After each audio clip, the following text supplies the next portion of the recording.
Chapter 399. Not long after, the waiter placed a large stack of black papers in front of the Earl of Avon. The Earl of Avon smiled and nodded at the waiter. The waiter bowed and left. "Is this the welfare lottery?" Sheila took out a piece of black paper and looked at the white numbers on it. She asked curiously. The Earl of Avon also took out a piece and looked at it carefully. Then, he took out a candle and lit it. The black paper produced an orange flame, and when it burned the white numbers, it produced an indigo flame. At the same time, a unique burnt smell quickly spread. The Earl of Avon threw away the almost burnt lottery ticket and said, "This is the same paper as the bonds, but the die is different." So, when the bonds were released, I guessed that Earl Angeli had mastered a more advanced papermaking process. Now, it seems that it's true. This means that whether it's the lottery ticket or the bonds, they can't be forged. What is Earl Angeli planning to do by issuing this lottery ticket? What do you think he's planning? Sheila played with the welfare lottery ticket in her hand and said seriously, "I won't lie to you. To tell you the truth, looking at the welfare lottery tickets in front of me, I can't help but want to know if they have won or not. Although I also know that even if they have won, the reward is only a few thousand copper coins, I still can't help but think about it. It's as if they have a magical power. For a prince's daughter like me to have such a temptation, it shows how attractive these welfare lottery tickets are to the commoners." Yes. The Earl of Avon pointed at the drinkers who were still discussing the welfare lottery ticket downstairs and said with emotion, "Earl Angeli is so young, but he has such an accurate grasp of people's hearts. It's terrifying." Sheila stared at the Earl of Avon with her big sparkling eyes and said with a smile, "This is the first time I've heard you praise someone so highly." The Earl of Avon shrugged and said with a bitter smile, "As a peer, Earl Angeli's power is far beyond mine. How can I not be convinced? What's more, he comes from an inconspicuous baron family, but I'm a descendant of the paladin family. Sometimes I even feel that I'm not worthy of the paladin bloodline." Sheila pursed her seductive red lips and said, "Earl Angeli is not that powerful. The reason why he has his current status is because of the house of St. Hilda. If he didn't marry Vera St. Hilda, how could he have been so successful?" The Earl of Avon shook his head seriously and said, "No, it's not because of the house of St. Hilda. It's the house of St. Hilda that relies on him." Seeing his fiancée's disapproving face, the Earl of Avon sighed and said, "If you seriously study the past two rebellions in the northern frontier, you will understand that without Earl Angeli, the current lord of the northern frontier would have changed his surname to St. Theon." Sheila seemed to be a little unconvinced and said, "Even so, Earl Angeli spent his intelligence and wisdom on the inferior people and issued these welfare lottery tickets just to earn some money. It's really unbecoming of a noble. No, this is not a small amount of money." The Earl of Avon shook his head again and again. "I don't know the specific probability of winning the lottery ticket. Even if it's 1 in 1,000, many of the prizes are small prizes of 10 copper coins or 100 copper coins. The probability of winning the big prize is estimated to be 1 in 10,000 at most. If we calculate it this way, compared to the income from selling the lottery tickets, those prizes are not even worth mentioning. Look at the sales of the lottery tickets in Ice Stone City right now.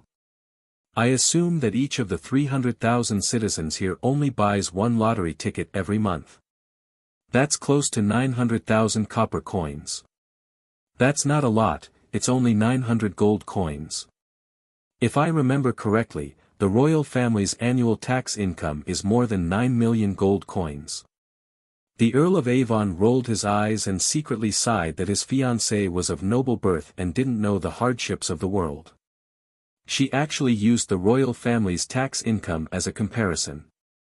Thus, he could only patiently explain, "Don't forget, this 900 gold coins is only for a month, and it's only for Ice Stone City. If the lottery tickets slowly spread throughout the northern frontier and affect tens of millions of people, do you still think this income is a small amount?" Sheila was instantly speechless. After a while, she suddenly realized something and said, "Evan, tell me, isn't this a different kind of tax?" Smart. The Earl of Avon snapped his fingers and praised, "If you can think of this, then you finally understand a part of Count Angeli's ingenious plan." A part? Does the lottery ticket have other uses? Of course. If you think that Count Angeli only wants to use this lottery ticket to amass wealth, then you're looking down on this genius. Then what other plans does Count Angeli have? Shalia's beautiful eyes moved as she asked seriously. The Earl of Avon raised his wine cup and took a sip, leisurely saying, "Think about it, what is the original intention of this lottery ticket?" Shalia thought back to the tavern waiter's explanation and said somewhat uncertainly, "Is it really to help the poor? Isn't this a dignified excuse that Count Angeli came up with?"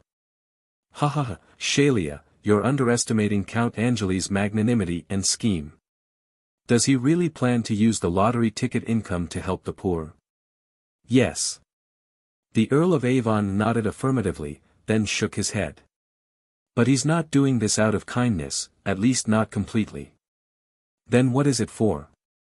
The Earl of Avon's eyes flashed and asked rhetorically, "Think about it again, which organization is responsible for helping the poor in the Empire of Light?" "It's the Church." "Then why are they doing this?" "Why?" Shalia was a little dazed. "Isn't it the Church's duty to help the poor?" The Earl of Avon laughed and asked again, "So the Church really doesn't ask for anything in return for helping the poor? What are you trying to say?" The Earl of Avon lowered his voice and said, "The poor are more devout than the rich, the old are more devout than the young, the sick are more devout than the healthy. Shalia, these poor people at the bottom of society are actually the Church's most firm supporters." Shalia's beautiful brows furrowed again, she seemed to understand the Earl of Avon's meaning a little. The Earl of Avon drank the wine in his cup and said leisurely, "Salvation is a kind of responsibility, but it's also a kind of authority. And Count Angeli wants to steal the Church's authority."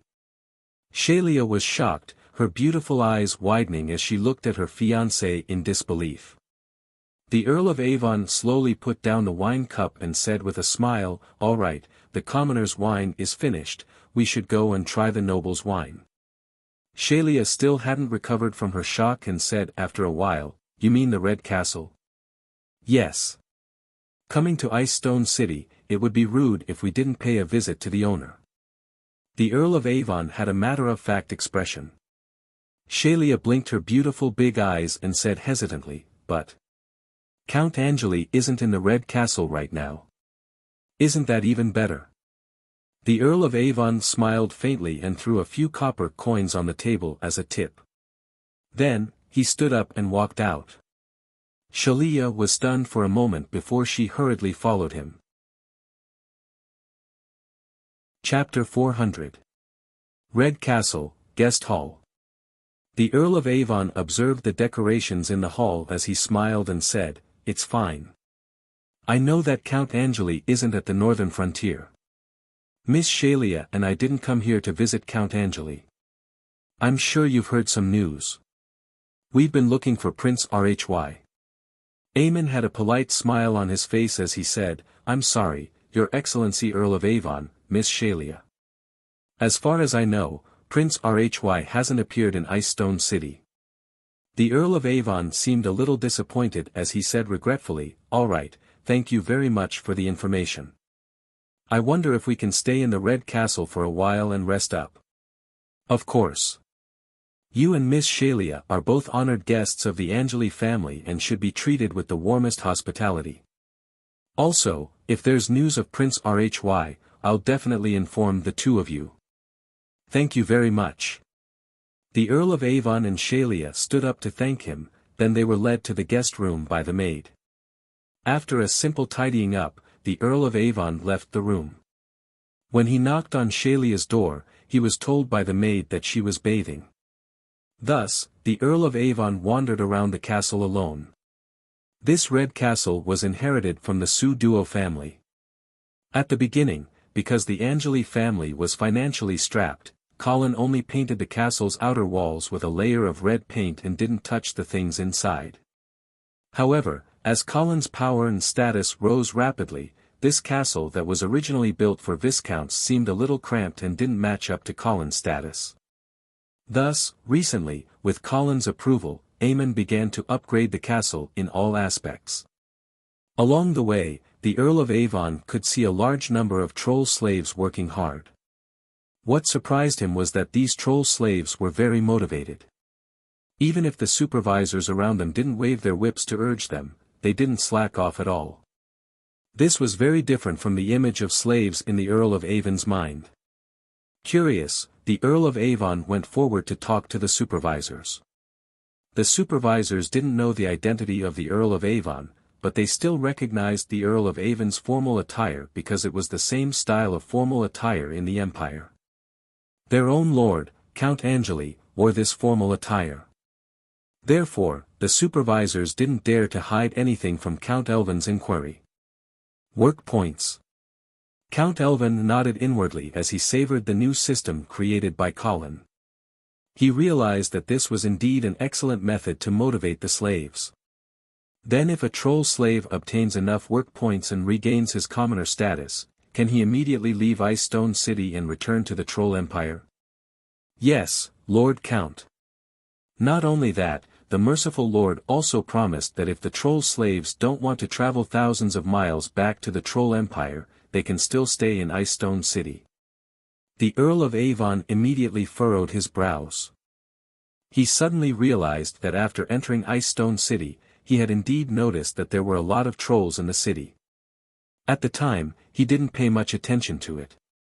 He thought that most of these trolls were probably merchants who came to the northern frontier, but he didn't expect that many of them were troll slaves who had their identities restored. If they stay in Ice Stone City, won't these trolls be afraid of being bullied by humans? Of course not. Lord of Avon His Highness specially issued a decree stating that trolls and humans have the same rights and duties in Angeli's territory. They can't be discriminated against or bullied by anyone. You don't have any objections to this? Of course not, the supervisor said without hesitation. This is Lord of Avon's order. Moreover, these troll slaves have already atoned for their sins through hard work. I don't think there's a need to continue punishing them. Of course, if they don't behave here, then the city guards won't be polite to them. The Earl of Avon sized up the troll slaves who were sweating profusely and asked, then approximately how many troll slaves have already settled down in Ice Stone City through this method? There are probably over 100 of them. That many? The Earl of Avon was a bit surprised. Those trolls who have their freedom restored are all willing to stay. In the beginning, there weren't many trolls who were willing to stay, but after they discovered that the citizens of Ice Stone City didn't bully the trolls who stayed, more and more trolls were willing to stay. After all, compared to the harsh conditions of the Sky Ice Plains, the climate here is comfortable and life is rich. As long as the trolls aren't stupid, they know what to choose. Also, I know that after some of the trolls on the Ice Plains learned about this, they came to Ice Stone City in droves, attempting to become Lord Count Angeli's subjects. However, as for these trolls who were smuggled in, the Lord Count captured them and put them into the slave army. He also promised that if they could earn enough work points through their hard work, then he would allow them to settle down in Ice Stone City. Not only did this not frighten the trolls who were smuggled in, but it also attracted even more trolls to Ice Stone City. This caused the troll slave army in the city to grow larger and larger. Perhaps in the near future, we will see even more trolls settling down in the city. Hearing the supervisor's explanation, the Earl of Avon was even more surprised. He suddenly realized that Colin was pushing for the trolls to integrate into Ice Stone City. The benefits of this were obvious. Ice Stone City would be able to obtain a large amount of free labor in a short period of time, greatly promoting the development of Angeli's territory.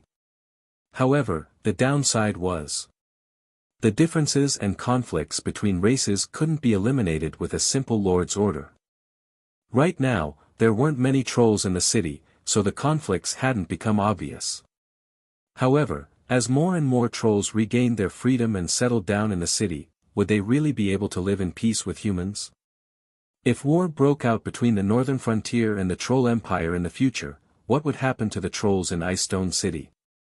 To be honest, the Earl of Avon felt that Colin's actions were a bit too rash. If a large number of trolls appeared in Icestone City, perhaps even the royal family and the church would have objections. However, the Earl of Avon didn't dare to come to a conclusion. This was because Colin had already made too many decisions that seemed unreasonable but were actually quite successful. Regarding the trolls, the Earl of Avon really wanted to know what Colin's complete plan was. While he was deep in thought, the Earl of Avon suddenly felt the surroundings suddenly become quiet. He raised his head in confusion and saw that the supervisors were all looking behind him. Turning around, the Earl of Avon saw his fiancée standing there. Shelia had changed into a long gown with golden embroidery. She wore a pair of exquisitely crafted bright gold high heels. Her waist swayed gently, and her steps were light and graceful. The girdle of the gown outlined the beautiful curves of a young girl. Her pure green eyes were deep and ethereal. It was no wonder that the supervisors were dumbfounded by the appearance of such a beautiful and elegant noble girl. Seeing the Earl of Avon turn around, Shelia smiled sweetly and said, "Evan, what are you doing here?" "Nothing, just strolling around." "Then let's go to the dining hall. Steward Eamon just sent someone to inform me that the banquet is ready." "All right." Chapter 401. Hundreds of candles illuminated the dining hall of the Red Castle as bright as day. When the Earl of Avon and Shelia walked in, the butler Eamon immediately greeted them and led them to the long table in the center of the dining hall. Although the Earl of Avon's status was the most honorable, he was still a guest and could only sit on the left side of the main seat. Shelia sat next to the Earl of Avon. On the main seat, there was a thin, hale and hearty old man. The Earl of Avon knew that this man was called Wuxia Angelo, and he was the uncle of Count Angelo. At this time, Count Angelo was not in the Red Castle. Although the real person in charge here was the butler Eamon, after all, his surname was not Angelo, so he could not sit on the main seat. Therefore, Wuxia, who had the highest seniority, became the nominal master.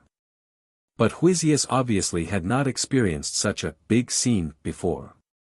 Facing an earl of the eastern region and the daughter of a paladin prince, his words were a bit shaky. This was the result of the family's lack of background. Except for Colin, there was no one in the Angeli family who could hold the fort. The Earl of Avon did not seem to care about this. He had a warm smile on his face and skillfully used all kinds of communication skills to maintain the enthusiasm of the scene. At the same time, he did not seem to overshadow the host. Gradually, Wuxia also found that the honorable guest did not seem to be difficult to get along with, so he also relaxed. Earl, when Colin was in the kingdom of Greycastle, his martial arts teacher was Baron Raymond. In addition, the Knight of Rigo often taught Colin. "I see." The Earl of Avon thoughtfully nodded and then turned his eyes to the burly man opposite him who was eating the meat of a water lizard. "You are the Knight of Rigo, right?" Rigo reluctantly put down the meat in his hand, bowed his head, and then said in a low voice, "Yes, Earl. When Count Angelo was learning martial arts from you, he must have shown great talent very early on, right?" "Of course." Without even thinking, Leg began to brag for Colin at the top of his voice. "The Count's talent in martial arts is extremely high. He finished learning all the skills I know in a few days. Now, I don't even dare to spar with the Count." The Earl of Avon smiled and questioned, "But I heard that Angeli was stuck as an apprentice for 3 years. Hearing this, Steward Eamon looked up and gave Count Elvin a deep look. Shelia also frowned slightly, as if she felt that her fiancé was being a little rude. Leg didn't mind. He rubbed his big bald head, laughed, and answered mysteriously, "Actually, the Count has been hiding his strength all this time. His martial skills are not below mine." "I see." The Earl of Avon looked seriously at the Knight of Rigo and found that the other party was smiling at him honestly, as if he was not hiding anything. The Earl of Avon didn't ask further. Instead, he turned to Huesius and said, "Mr. Huesius, I have always had a question, but I don't know if I should ask." Huesius' old face suddenly smiled like a chrysanthemum, and he said respectfully, "Earl, please ask. As long as I know, I will tell you the truth." The Earl of Avon took a sip of the red wine in his glass and then asked, "In the history of the Angeli family, what was the rank of the strongest knight that appeared?" This. Huesius hesitated for a moment. It was unknown whether he couldn't remember clearly or was unwilling to answer. His eyes drifted to Aemon. Aemon coughed and said, "Earl, the strongest knight recorded in the history of the Angeli family was the 4th rank. However, the bloodline of the Angeli family can be traced back to before the founding of the Radiant Empire. The historical records of that period have been lost.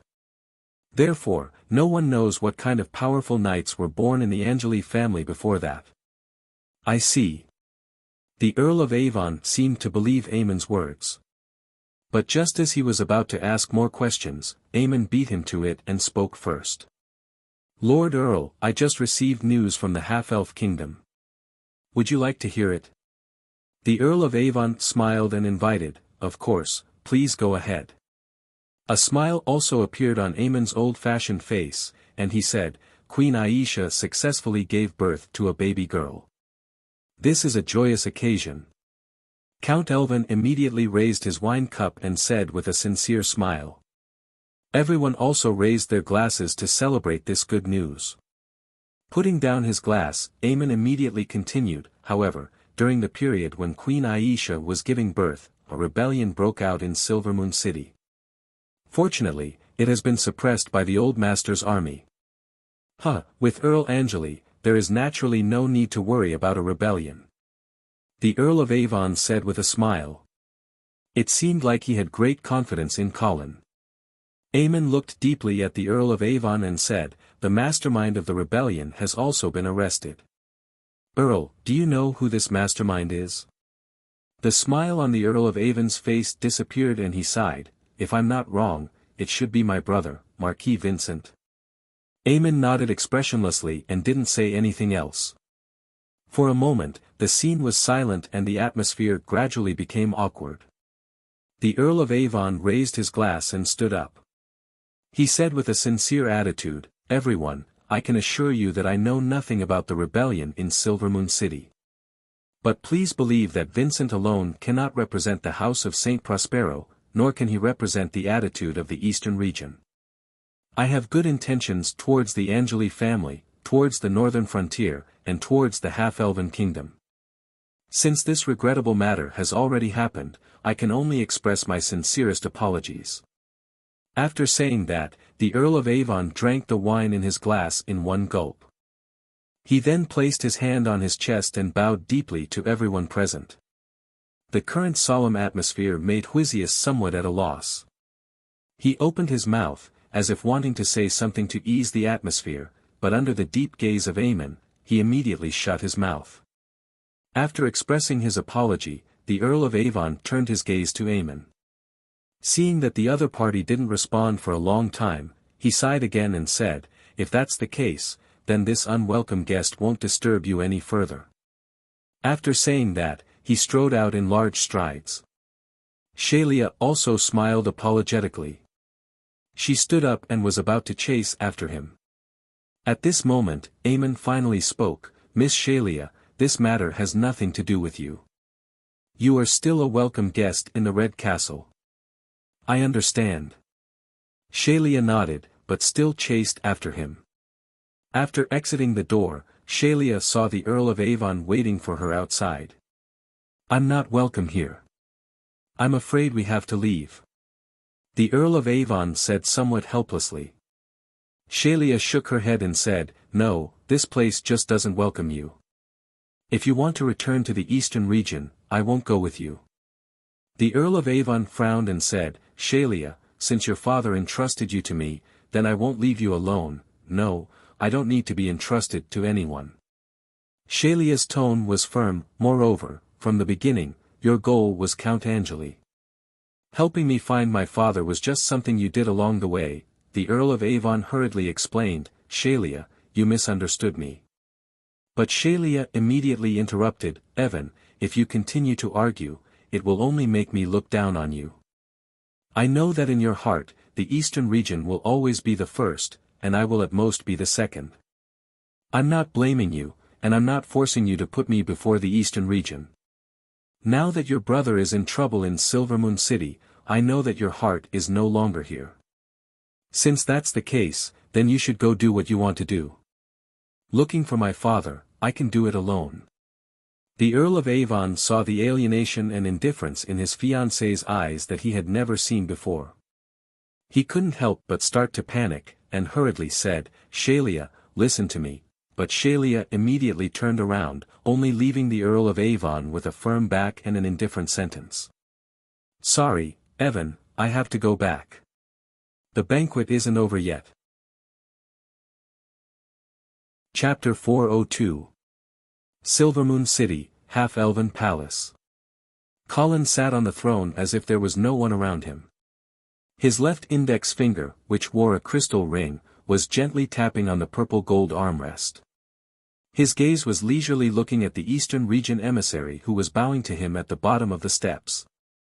"Honorable Guardian of the Northern Frontier, Count Angeli, on behalf of the Duke of St. Prospero, the Lord of the Eastern Region, I would like to express my sincerest apologies for what Marquis Vincent has done. I hope that you can forgive Marquis Vincent's mistake on account of the thousands of years of friendship between the Eastern Region and the Northern Frontier." The Eastern Region emissary was a young man with a fair complexion. His short beard had obviously been carefully groomed. There was a faint sense of reservation and arrogance between his eyebrows. The noble attire on his body showed that he was a Viscount. "Viscount Finn, did you just come from Alfalfa City?" Colin asked with a smile. "Yes." The smile on Colin's face became even more brilliant.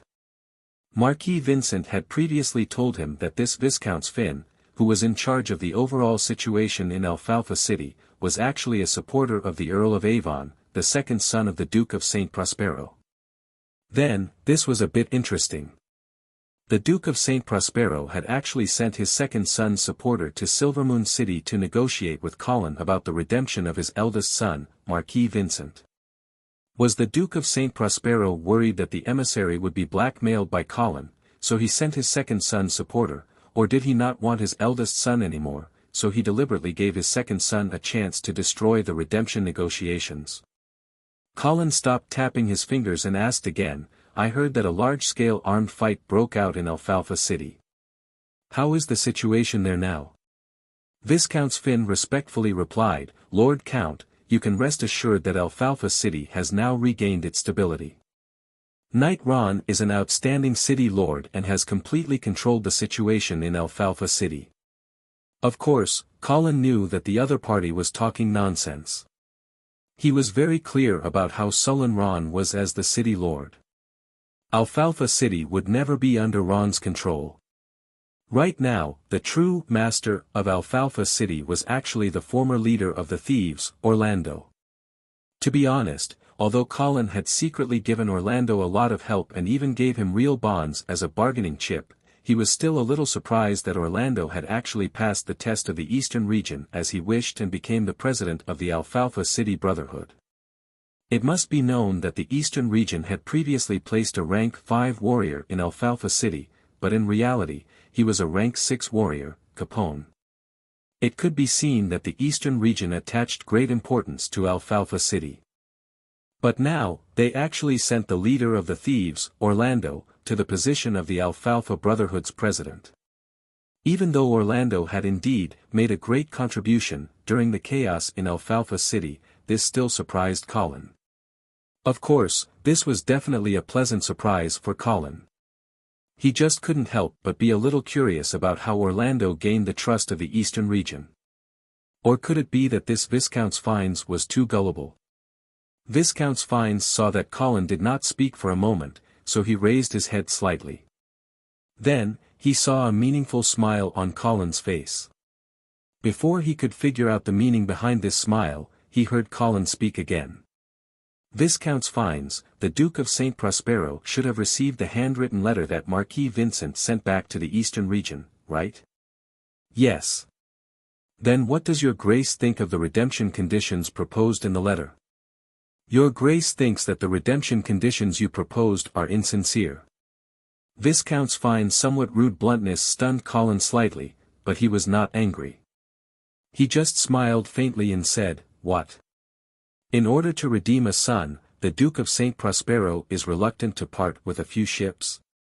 "Your Grace, you want more than a few ships," Viscount's fines replied bluntly. "That's all the essence of the Pegasus Navy. If we really give it all to you, then wouldn't the new Shui River become the bathtub of the Army of the North?" Colin smiled slightly and changed his sitting position on the throne. He asked patiently, "Then what is the Eastern region going to exchange for Marquis Vincent?" Viscount's fines did not answer this question. Instead, he raised his head and looked directly into Colin's eyes. He said seriously, "Your Grace, before discussing the redemption conditions, shouldn't you let me see Marquis Vincent?" The smile on Colin's face immediately disappeared.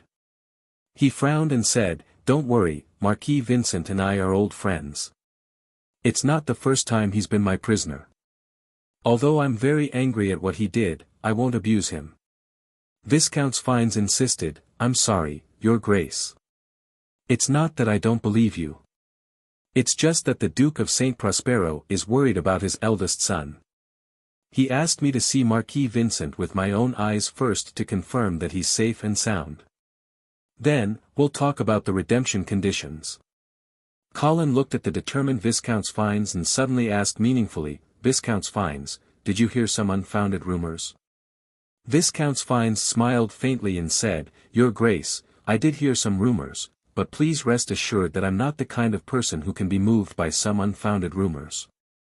I only believe in my own eyes." Colin stared into the eyes of Viscount's fines, and Viscount's fines also looked back at him without flinching. After a long while, Colin smiled and said, "Since you want to see Marquis Vincent so much, then all right." As he said that, Colin clapped his hands and ordered the guard in the hall, "Go and invite Marquis Vincent here." "Yes." The guard immediately accepted the order and left. Seeing this, Viscount's fines eyes flashed with an imperceptible doubt, but it quickly disappeared. Colin leaned against the back of his chair and did not say anything else. He just continued to tap the armrest of the throne with his left index finger. The tapping sounds reverberated in the spacious palace. Every tap seemed to be tapping on one's heart. Viscount's fines lowered his head and recalled the information he had received from a half-elf merchant before he came. His original confidence began to slowly diminish. After a short but extremely long wait, the guard finally returned. However, when he returned, he was still alone. "Your Grace, Marquis Vincent said that he does not want to see the emissary of the Eastern region." "I see." Colin stopped tapping, spread out his hands, and said regretfully, "Viscount's fines, there's nothing I can do about that." Viscount's fines lowered his head and the corners of his mouth curled up slightly, as if he had finally seen through Colin's background. His confidence that had just dissipated was restored again. He raised his head, and his face had already changed into a puzzled and aggrieved expression. He asked the guard, "Did the Marquis say why he doesn't want to see me?" The guard glanced at Colin, then shook his head and said, "No. Perhaps Marquis Vincent is still ashamed of what he has done, so he doesn't want to see you," Colin explained. Viscount's fines nodded as if he believed this reason, but he still insisted, "But Your Grace, I must see Marquis Vincent. This is what the Duke of St. Prospero personally told me. Why don't we discuss the ransom conditions first before arranging for you to meet?" Colin waved his hand to interrupt Viscount's fines and said in a rather domineering tone, "If we can't even discuss the ransom conditions, then I don't think there's a need for you to see Marquis Vincent again." Viscount's fines expression changed slightly, as if he was intimidated by Colin's aura. After hesitating for a moment, he finally nodded and said, "All right, Your Grace, then let's talk about the ransom conditions first." Chapter 403 Your Excellency, the Duke of Saint Prospero will never agree to the warships you requested. Then what is the Duke of Saint Prospero willing to give to redeem his son? The Viscount took out a scroll from his bosom, took a few steps forward, and slowly unfolded it in front of Colin. It was a map. Colin leaned forward slightly and focused his gaze on the map. He wasn't worried that the Viscounts would play a trick. After all, the Viscount's strength wasn't as good as his. Even if the Viscounts had the ability to stab a dagger into Colin's chest, well, he wouldn't be able to kill a vampire. Your Excellency, please take a look. This city on the east bank of the New Shui River is called Monolith City. It covers an area of about 150 square miles. There are 180,000 people living in it. The annual tax income is more than 200,000 gold coins. It can be considered a quite prosperous city. The Duke of Saint Prospero promises that if you are willing to release Marquis Vincent, then this Monolith City will be under your rule. Colin looked expressionlessly at the point circled by the Viscounts on the map and couldn't help but sneer in his heart. A city for a person. It seemed like a good deal. But to Colin, it didn't mean anything. Although Monolith City was good, it was an enclave. As long as the New Shui River was still in the hands of the eastern region, Colin couldn't transport a large number of troops to guard Monolith City. Without a large number of troops to guard it, how could he maintain law and order? How could he manage it? How could he collect taxes? At that time, the city would only belong to Colin in name, but in reality, it would still be under the control of the eastern region. It was equivalent to the eastern region not paying anything in exchange for Marquis Vincent. Wishful thinking. Therefore, Colin curled his lips impatiently and said, I don't want your eastern region city. Let's talk about the warships. The Viscount shook his head firmly and said, I'm sorry, Your Excellency. The Duke of Saint Prospero won't exchange the warships with you. Then he's using the eastern region's city to fool me? Colin was no longer polite. The other party was simply deliberately playing him for a fool. Your Excellency, if you're not satisfied with Monolith City, we can change to a bigger city. No need. Even if you give me the White Dew City, I won't exchange it. Colin suddenly stood up from the throne and strode down the stairs. He walked down the stairs and stared into the Viscount's eyes coldly. From a close distance and said in a deep voice. It seems like Duke Saint Pros doesn't want to exchange his son. Since that's the case, there's no need for us to waste our breath. Let Marquis Vincent follow me back to the north as a guest. Seeing Colin's firm attitude, the Viscounts could no longer maintain his previous calmness and restraint. He hurriedly urged him to stay, Your Excellency, we can always discuss the conditions of redemption. Why are you in such a hurry? Colin smiled coldly and said, I just don't want to waste time with people who aren't sincere. Go back and tell the Duke of Saint Prospero that other than the warships, don't even think about exchanging his son with any other nonsense. Seeing the Viscount's troubled expression, Colin spoke again with a slightly gentler tone, of course, we can slowly discuss the number and tonnage of the warships. Seeing this, the Viscounts could only nod and say, Yes, Your Excellency. I will definitely convey your intentions to the Duke of Saint Prospero. After saying that, he bowed and left. After leaving the palace, the Viscounts got into a gorgeous carriage. The carriage went all the way south out of Silvermoon City and stopped in front of an inconspicuous villa on the outskirts of the city. The Viscounts got out of the carriage and was welcomed into the villa by a butler. Seeing the Viscounts walk into the hall, Javier hurriedly stood up from behind the table with a fawning expression. He bowed and said, Your Excellency, the conditions here are simple and crude. I hope you don't mind. The Viscounts waved his hand casually, indicating that he did not mind.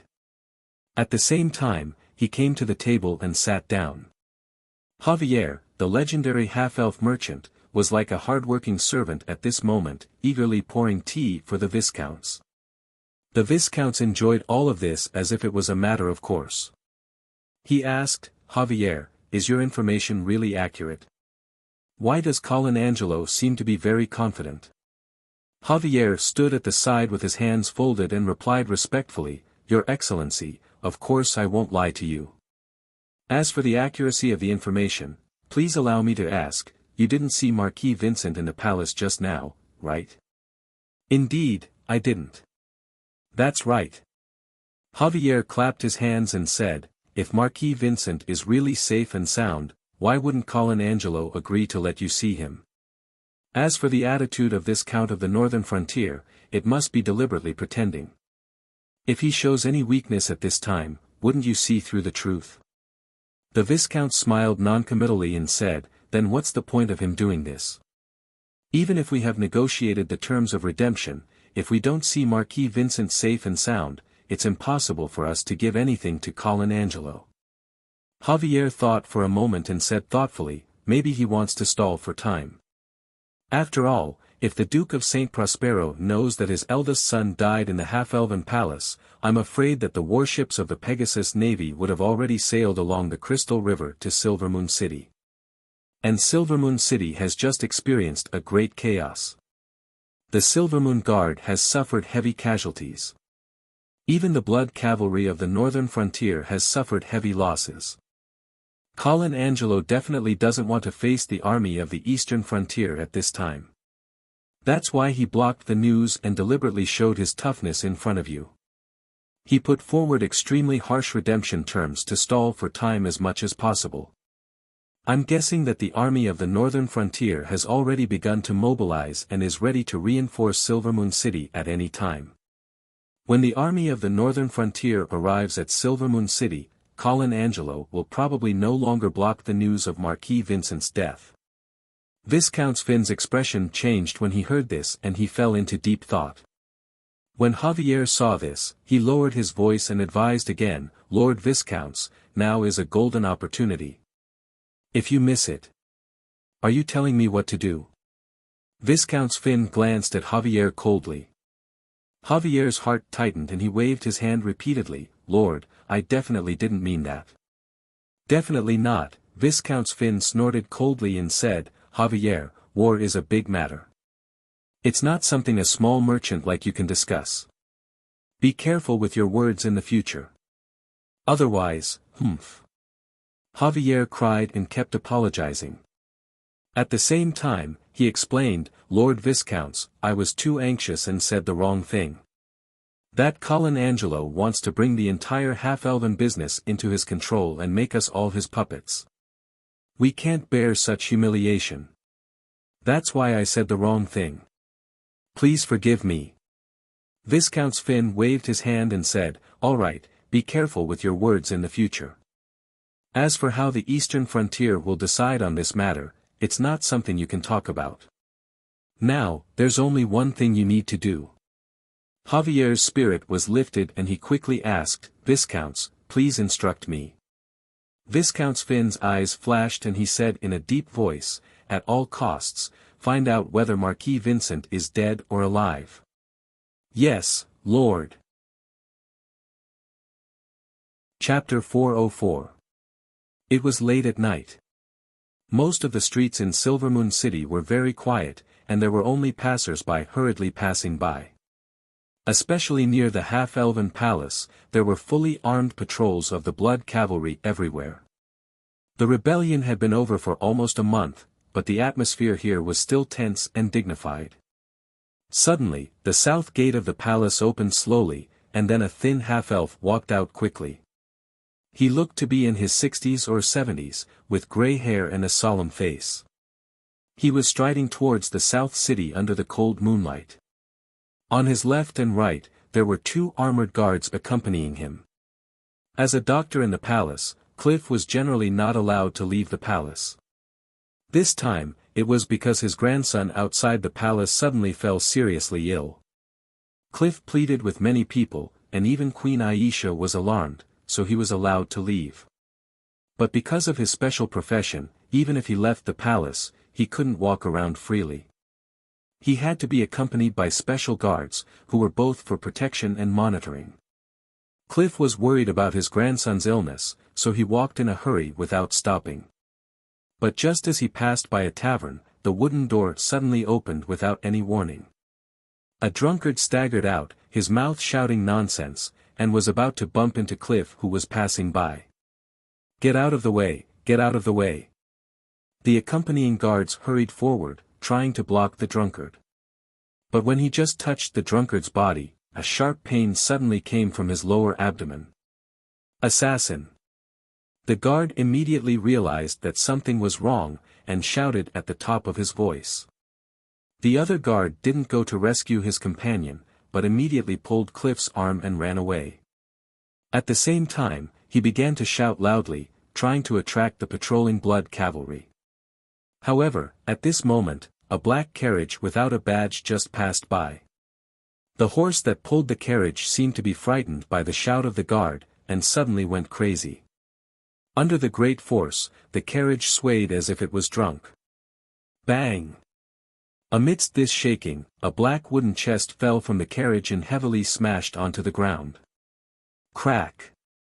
The wooden box was like a watermelon that fell to the ground, and countless small sawdust and small things that were shining with metal splashed everywhere. Ding ding dang dang. It was only then that the people present realized that the little things that were shining with a metallic light were all copper coins. Time seemed to have been paused. Even the guards who were escorting Cliff were stunned. After a brief moment of silence, there was an explosion of noise. No one knew who shouted, but in an instant, all the drinkers in the tavern rushed out and pounced on the copper coins scattered all over the floor like hungry wolves. Moreover, as time passed, more and more people came to snatch the money. It was as if the entire street was alarmed. Among the crowd, Cliff was like a small boat drifting with the waves. He finally squeezed out of the crowd. Just as he heaved a sigh of relief, he turned around and saw that the person who pulled his arm wasn't one of the accompanying guards. "Who are you?" "Shoo! If you dare to make a sound, you're dead." Clive only felt that the stranger in black's hand was like an iron clamp that was choking him, and he was unable to break free at all. Furthermore, he was also acutely aware that a sharp blade was pointed at his back. At this time, the blood cavalry who was patrolling nearby also rushed over. After seeing the chaos in front of them, they immediately took out their weapons and began to maintain order. Cliff was anxious and was thinking about how to let the blood cavalry notice him. But at this time, the man in black behind him reminded him with a cold tone, "Don't do stupid things. Otherwise, not only you, but also your family will die." Cliff hesitated for a moment, but he still didn't dare to ask for help from the blood cavalry in front of him. And the blood cavalry didn't notice Cliff in the shadow. Their attention was all attracted by the chaos in front of the tavern. When they finally dispersed the crowd and found the bodies of the two escorting guards, Cliff had already disappeared. In an abandoned warehouse in the south of the city. The man in black pushed Cliff in rudely. The old and weak Cliff staggered and rolled on the cold ground. When he stood up in shock, he saw that there were 7 or 8 strangers in black around him. "Who are you? Why do you kidnap me?" "I'm a doctor in the palace. If Her Majesty knows about this, she will never let you go." Cliff roared in a threatening manner. But such a threat was obviously not taken seriously by the men in black. They didn't speak, but just looked at Cliff coldly, as if they were looking at a corpse. The leader of the men in black took off his hat and threw it aside. Then he moved a shabby chair and sat in front of Cliff casually. He smiled slightly and said, "Mr. Cliff, we just want to ask you a question this time." "What's the question?" Cliff had realized that something was wrong. The eyes of the man in black were like a poisonous snake, drilling into his heart. "After Marquis Vincent in the eastern region was assassinated, did you go to check the situation?" "Sure enough." Cliff's face suddenly changed and became as pale as a dead fish. "You deceived me to go out of the palace, right? My grandson is not sick at all, right?" The leader of the men in black smiled and took out a knife from the upper pocket of his clothes. He played with it casually in his hand and said slowly, "Mr. Cliff, have you forgotten about your situation? Here, it's not your turn to ask questions. We will ask, you will answer. Cliff's face turned green and white. His eyes were also erratic. One moment he was scared, the next he was excited. Finally, his face turned gray and he said in a pleading tone, "Everyone, it's not that I don't want to answer your questions, but once I answer, I will definitely die." The man in black calmly said, "Don't worry, as long as you cooperate, we will definitely protect you to leave Silvermoon City safely. Also, we will give you a large sum of money and let you go to the eastern region to live comfortably for the rest of your life."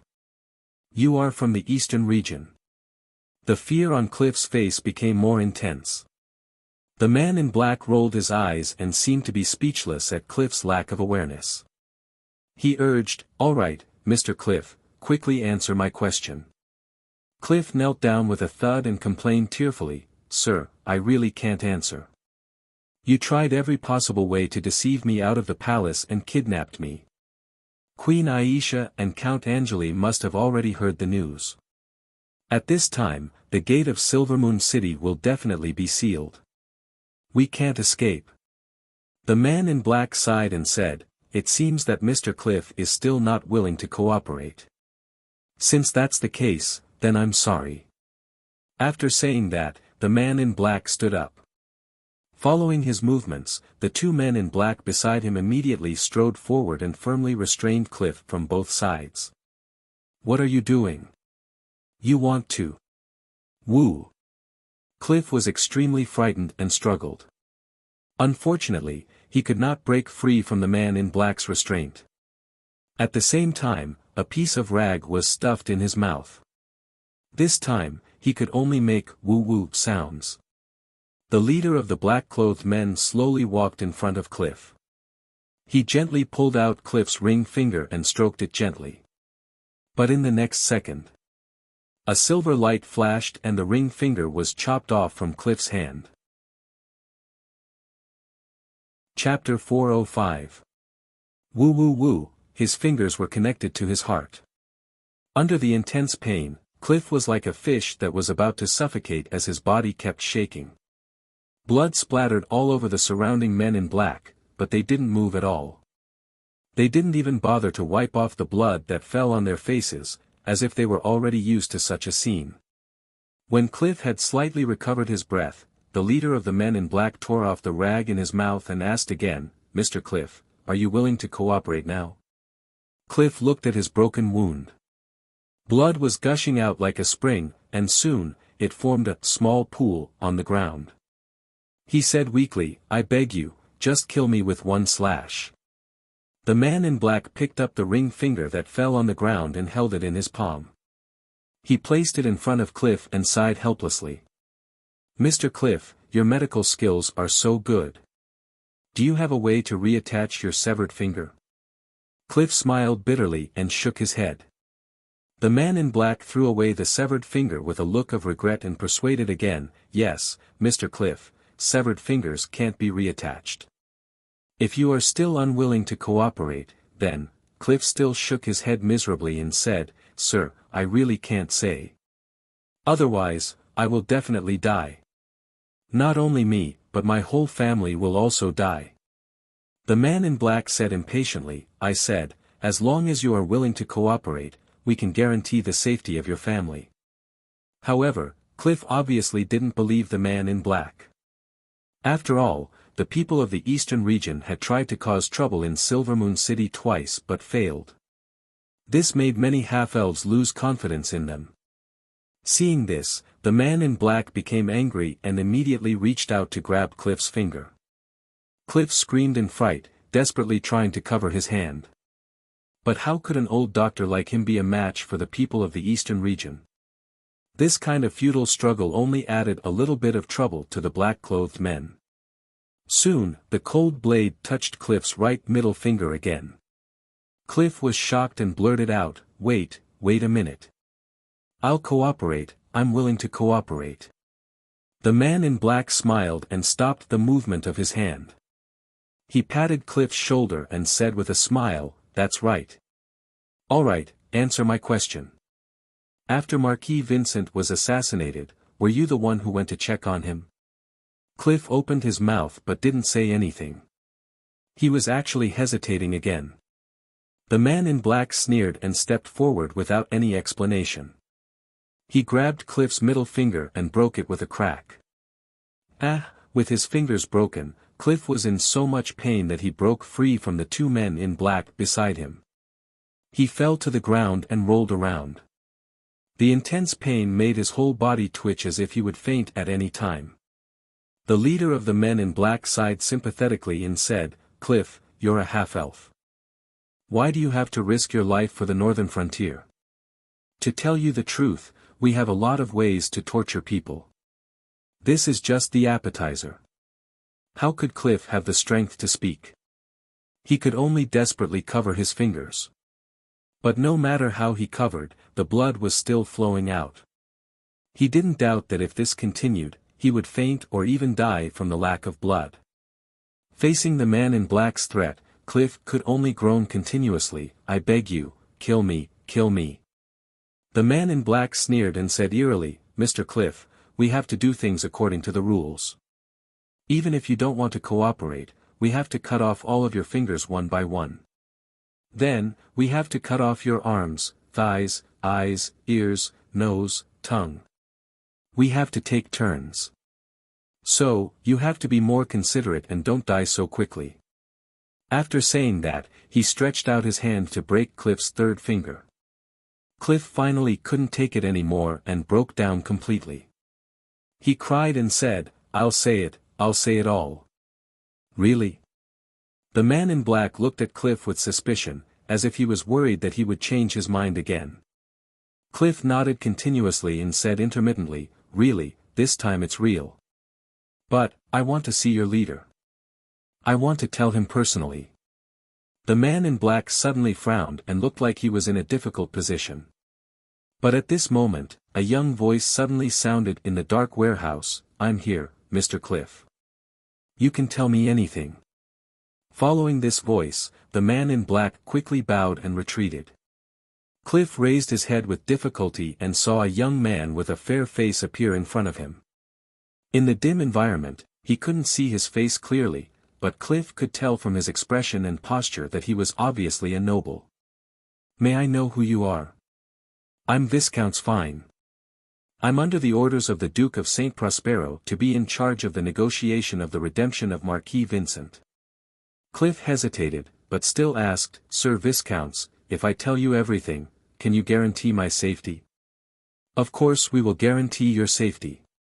Viscount Fine nodded seriously and said, "You will leave Silvermoon City with me.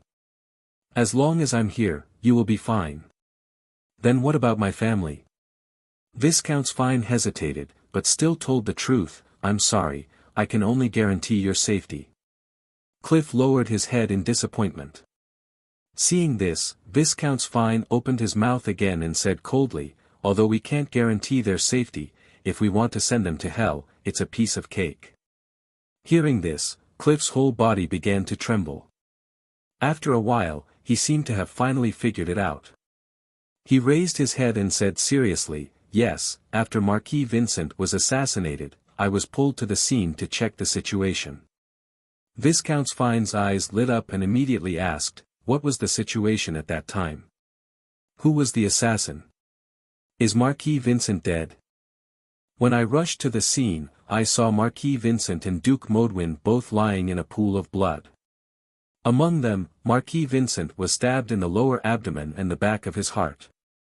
Although there was still a weak breath at that time, his heart was already broken and he couldn't be saved. As for Duke Modwin, his throat was cut. Judging from the shape of the wound, he must have cut it himself. When I arrived, he was already dead." Viscount Fine raised his eyebrows when he heard this. He immediately squatted in front of Cliff and stared into his eyes. He asked again, "Are you sure that Marquis Vincent can't be saved?" Cliff nodded heavily and said, "Based on my 50 years of medical experience, Marquis Vincent's situation at that time, unless a miracle descends, he definitely can't be saved."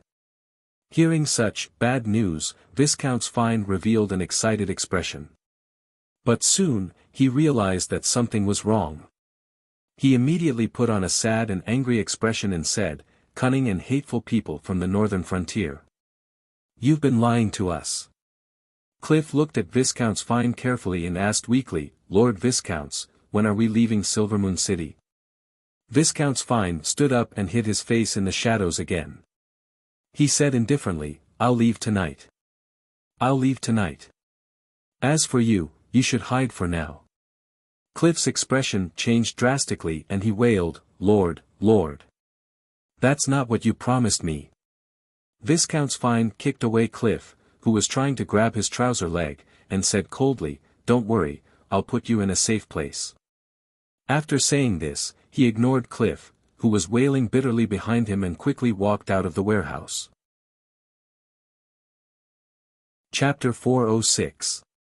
In the back garden of the half-elven palace, a clear river flowed slowly. This was a tributary of the Crystal River, but it was a man-made tributary. The main stream of the Crystal River was actually quite a distance away from Silvermoon City, but how could the half-elves let this, Mother River, pass by the capital? That was why this tributary of the Crystal River was forcefully led into Silvermoon City and reached the back garden of the palace. 2 rows of tall sycamore trees had been transplanted along the river bank. It was now late autumn, and the trees were golden yellow. The half-withered leaves swirled into the river, drifting away with the waves. The colorful sycamore forest set off the greenish-gray stone walls of the palace, depicting the beautiful scenery of autumn. The afternoon sun was warm and pleasant. Colin had his hands behind his head, lying lazily on the grassy slope of the hill. Beside him, Queen Aisha was sitting cross-legged on the grass. Her flawless white palace dress outlined her enchanting female curves. Her pure beauty and mature gentleness combined to form a graceful and wise noble aura. Her pure blue eyes stared unblinkingly at Sylph, who was in her arms.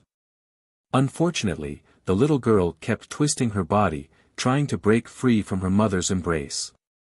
Colin turned his head and looked at his stubborn daughter. He smiled and said, "Put her down. Doesn't she already know how to crawl?" Aisha glared at Colin flirtatiously and said, "How can you let a 1-month-old child crawl all over the ground?"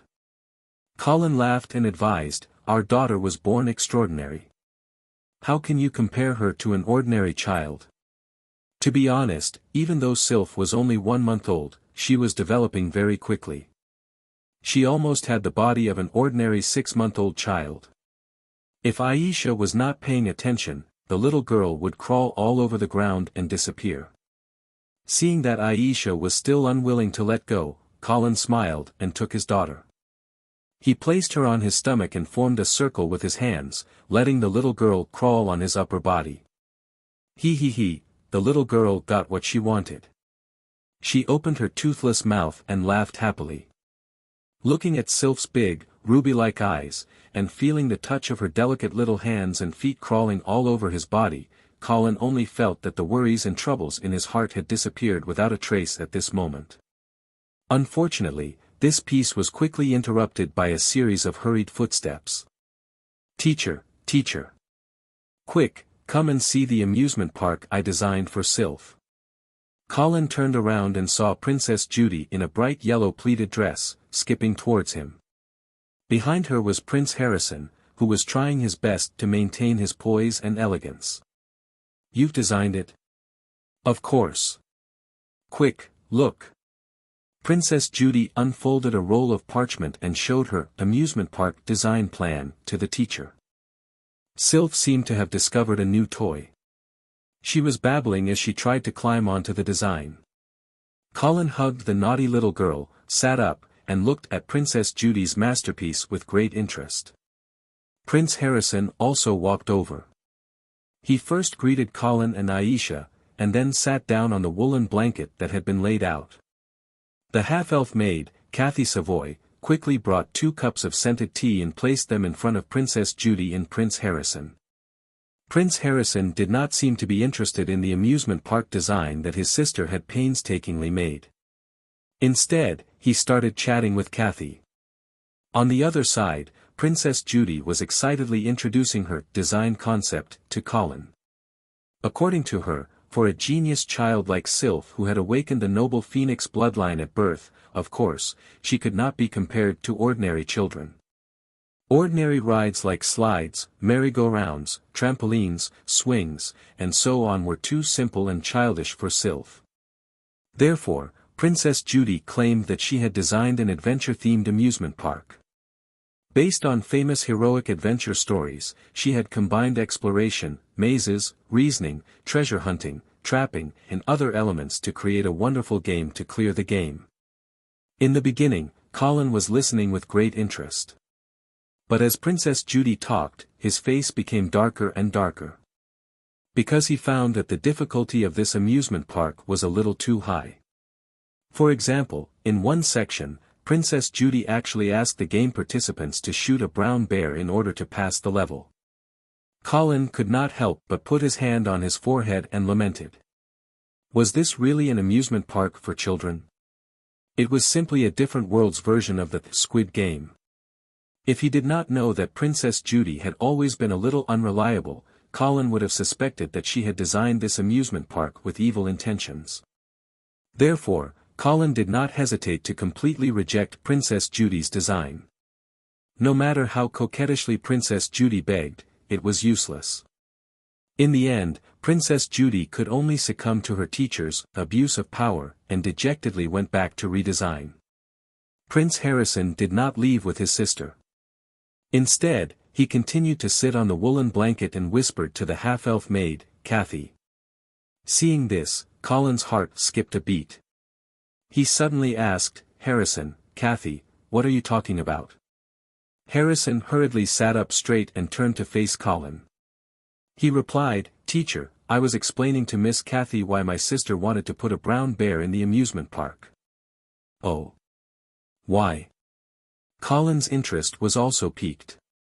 Because just 3 days ago, Judy heard that the half-elven palace was going to hold a hunting party, and that there would be brown bears at the party. She was so excited that she wanted to hunt a brown bear with her own hands. Colin could not help but laugh. With her skinny arms and legs, she wants to hunt a brown bear. Prince Harrison was also a little embarrassed. He touched his nose and felt a little helpless about his sister's bold words. Seeing this, Kathy said, His Highness just told me that he wanted to hunt a brown bear for his sister. That's right. Prince Harrison immediately straightened his back and nodded. Queen Aisha reminded with a smile, Your Highness Harrison, then you must be careful. Brown bears are ferocious beasts that dominate the mountains. Also, before the hunting party, the head of the royal hunting party will purposely reduce their food. A hungry brown bear will become even more ferocious. Your Majesty, please do not worry. I will definitely be able to deal with it. Prince Harrison said confidently. Colin knew that Prince Harrison was now an apprentice knight. With his strength, it would be difficult for him to deal with a brown bear alone. However, he would not worry for his student. There would naturally be official knights guarding Prince Harrison at the hunting party. It was just a brown bear. There would be no accidents. Seeing Colin smiling without saying anything, Prince Harrison suddenly felt a little guilty. He could not help but ask the half-elf maid, Miss Kathy, do you believe that I have the ability to hunt a brown bear? Your Highness, of course you can. I just hope that the brown bear will not be so frightened by your Highness that its legs go weak. Otherwise, the hunting party will be too boring. Kathy smiled. Her delicate little face was like a blooming flower. The young prince could not take his eyes off her. Prince Harrison stared at Kathy in a daze without even blinking. Kathy couldn't help but lower her head shyly under his intense gaze. Ahem. Colin's light cough brought Prince Harrison back to reality. He also realized that he had lost his composure. He did not dare to look into his teacher's eyes. He quickly lowered his head and said respectfully, Teacher, I'll go check on Judy's amusement park design. With that, he ran off as if he was escaping. Chapter 407. After Prince Harrison left, Kathy put away the used teacup as if nothing had happened. However, her reddened ears still revealed that she was not as calm as she appeared to be. After putting away the teacup, Kathy stood up and saw Colin's scrutinizing gaze. The half-elf maid's heart trembled, and she asked guiltily, "My lord, do you have any orders?" Colin asked meaningfully, "Kathy, what do you think of Prince Harrison?" Kathy lowered her head, not daring to look Colin in the eyes. She answered carefully, "My lord, His Highness is smart and polite. He's an excellent noble." "Yes, but he's a human noble, and the future emperor of the human race," Colin said in a deep voice. "Do you understand what I mean?" I understand." Kathy could of course hear the warning in Colin's words. She hurriedly explained, "My lord, I only have respect for Prince Harrison. I don't dare to have any other thoughts." "That's good." Seeing that Colin did not have any further instructions, Kathy picked up the tableware on the woolen blanket and stepped back to give Colin and his family some privacy. "When we were at Red Maple Manor, I noticed that they were a little close," Queen Aisha said softly as she looked at Kathy's back. Colin teased Sylph in his arms as he asked, "Then do you think that Kathy deliberately seduced the young and ignorant Prince Harrison? Or that Prince Harrison, who had just awakened to love, fell in love with the beautiful Kathy?" Aisha shook her head with a smile. "Kathy probably wouldn't have the guts to seduce a prince of the empire, especially right under your nose." Colin also smiled. Kathy indeed wouldn't have the guts. However, after noticing Harrison's feelings for her, Kathy might have gone with the flow, or even added fuel to the fire. Although as the first heir to the throne, Harrison can't marry Kathy, but if Kathy could become Harrison's lover, she could borrow his power and even get pregnant with the blood of the San Lorenzo family. Even if she gave birth to an illegitimate child, it would still be a chance for the Savoy family to rise again. Colin could not help but think of Aisha's mother, Madame Sharon. She successfully married into the Miller family because of the blood of the House of St. Hilda. Aisha held her smooth chin, and asked seriously, "Why don't you think that Kathy might be sincere?" "Sincere?"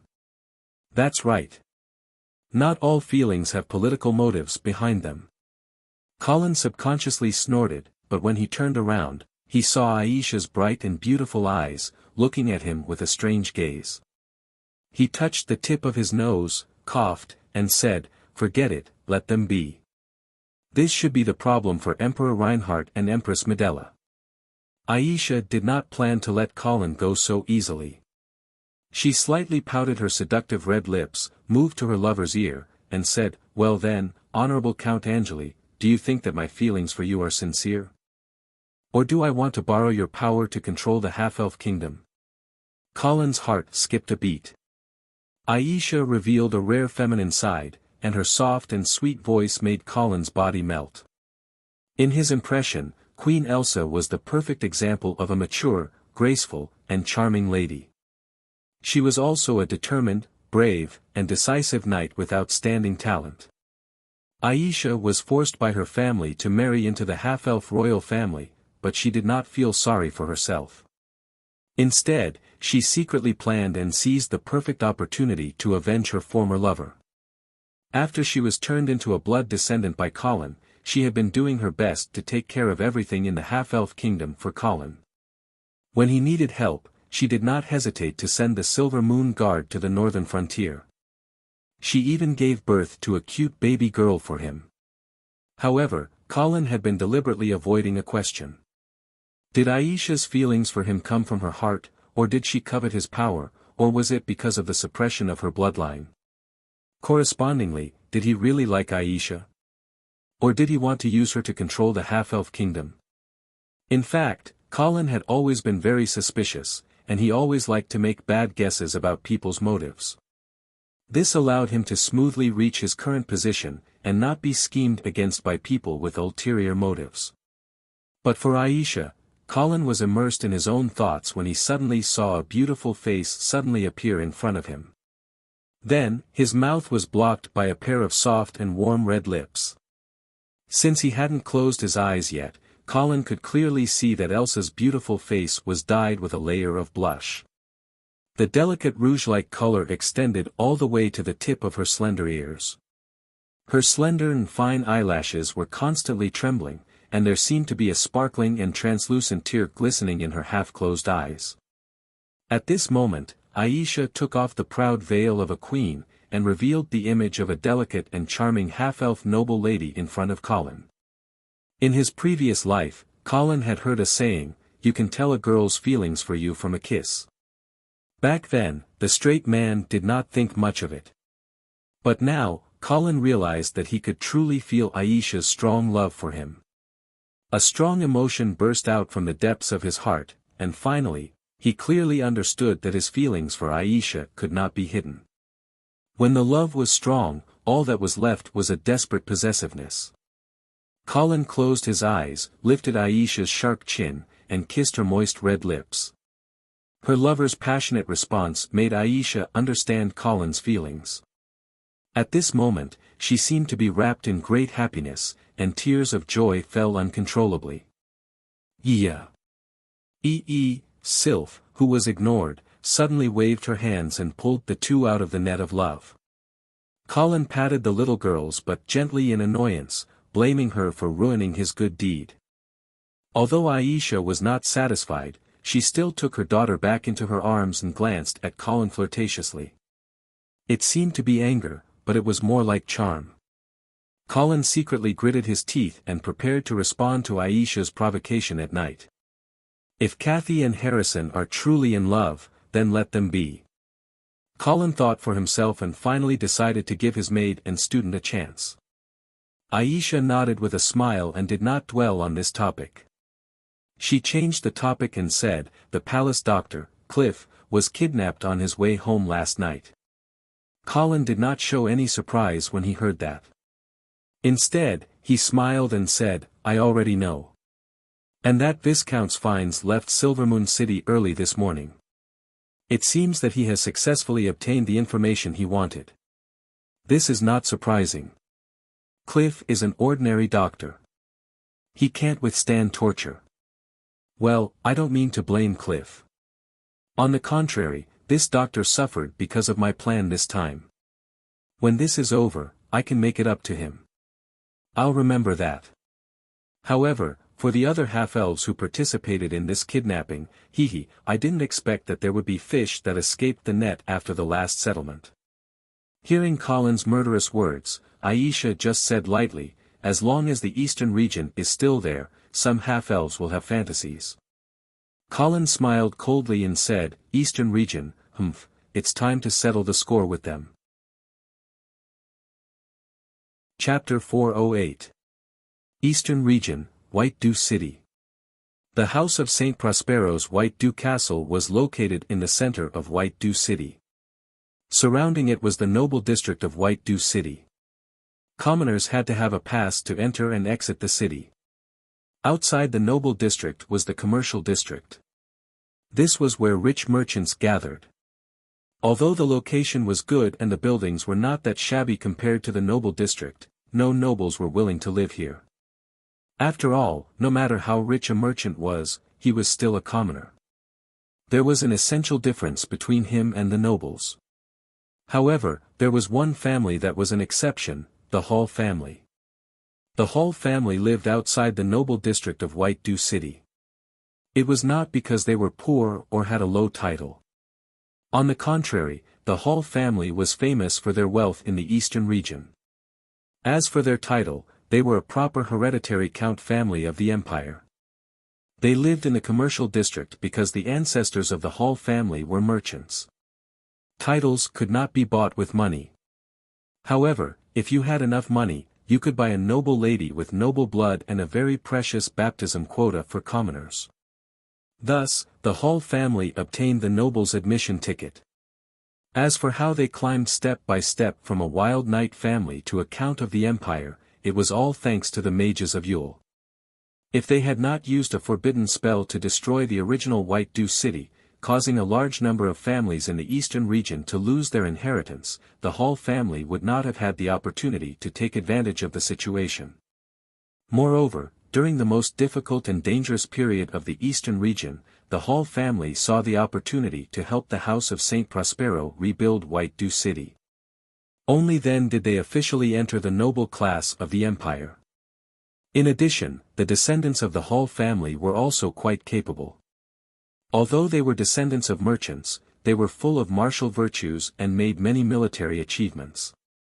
Gradually, the Hall family's title was promoted to count, and they became one of the most influential families in the eastern region. However, in terms of martial strength and knight rank, the members of the Hall family were somewhat inferior. After all, their ancestors were commoners, and their bloodline was mixed. Even if the family's bloodline was improved through marriage, they could not be compared to the old nobles who had thousands of years of inheritance in a short time.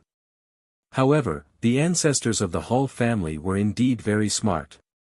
They knew the principle of playing to their strengths and avoiding their weaknesses. When the members of this family joined the army, without exception, they all joined the navy and would never join the army. The reason was very simple. Compared to the army's head-on clashes on land, naval warfare relied more on warships and teamwork. The requirements for individual strength were much lower. Moreover, the strength of the Eastern Territories' navy was unmatched on the new Shui River. Earl Hall was in his 50s. He was tall and burly, and his hair was thick. His skin was a healthy bronze color, and he had a roughness that seemed to have been tempered by wind and rain. He was clearly different from the generally pampered nobles of the eastern region. His facial features were chiseled, and his grayish-brown eyes were bright. His broad forehead was wrapped in a glossy reindeer skin bandage, and his long blonde hair and beard were tied into small braids with a fishbone hairband. At this moment, Earl Hall was meeting a gorgeously dressed guest in the living room. Unlike Earl Hall's boorishness, this guest was a typical Eastern Territory noble. His skin was fair, and he was handsome. His every movement was filled with awe-inspiring majesty and elegance. The same Earl's attire on him and Earl Hall were two completely different concepts. This person was Earl Bruggen, a veteran Eastern Territory noble. The two Earls of the Eastern region had completely different styles, but they had one thing in common: they were both supporters of Marquis Vincent. Especially Earl Hall, who had even married his precious daughter to Marquis Vincent. Now that Marquis Vincent was trapped in Silvermoon City, the two Earls were naturally anxious. "Earl Bruggen, what news did you get? Why are you in such a hurry to see me?" Earl Hall's loud voice echoed in the living room. Earl Bruggen pointed to his ear with a look of disdain. "This isn't your worship. Lower your voice, my ears can't stand it." Earl Hall snorted softly. He was very disdainful of Earl Bruggen's pretentiousness, but he also lowered his voice slightly. In fact, Earl Bruggen also despised this lowly and fishy Earl Hall from the bottom of his heart. If it weren't for the critical situation at this time, where the Bruggen family had to unite with the Hall family, he wouldn't have been willing to come to this mansion in the business district. Viscount Finn has already returned. Calculating the time, he should arrive in White Dew City tomorrow. Oh. What news did this kid bring back? What conditions did the people of the northern frontier propose to redeem him? The people of the northern frontier are unwilling to accept the proposal of exchanging the city for Marquis Vincent. They insist on the worship, in your dreams. Before Count Bruggen could finish, Count Hall roared at the top of his lungs. His loud voice shook the crystal chandelier on the ceiling, causing it to shake non-stop. Earl Bruggen only felt as if he was being blown by a strong wind and wave. He hurriedly held his breath, frowned, and pressed his hands down. Okay. I know those warships are your precious treasures, but if we can really exchange them for Marquis Vincent, would you still disagree? Earl Hall panted heavily and didn't say anything for a long time. It was obvious that he agreed tacitly. But then, he realized that there was something wrong with Earl Bruggen's words. He asked doubtfully, "Why does it sound like the warships can't be exchanged for Marquis Vincent?" Only then did Earl Bruggen sigh and say, "I've received news that Marquis Vincent might have met with an accident." "What? Earl Hall stood up abruptly and stared at Earl Bruggen with his bell-sized eyes.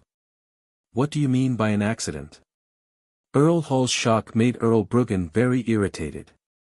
The more he thought about it, the more he realized that this silly Earl in front of him might not be able to be of help to him. Marquis Vincent was assassinated after he was captured.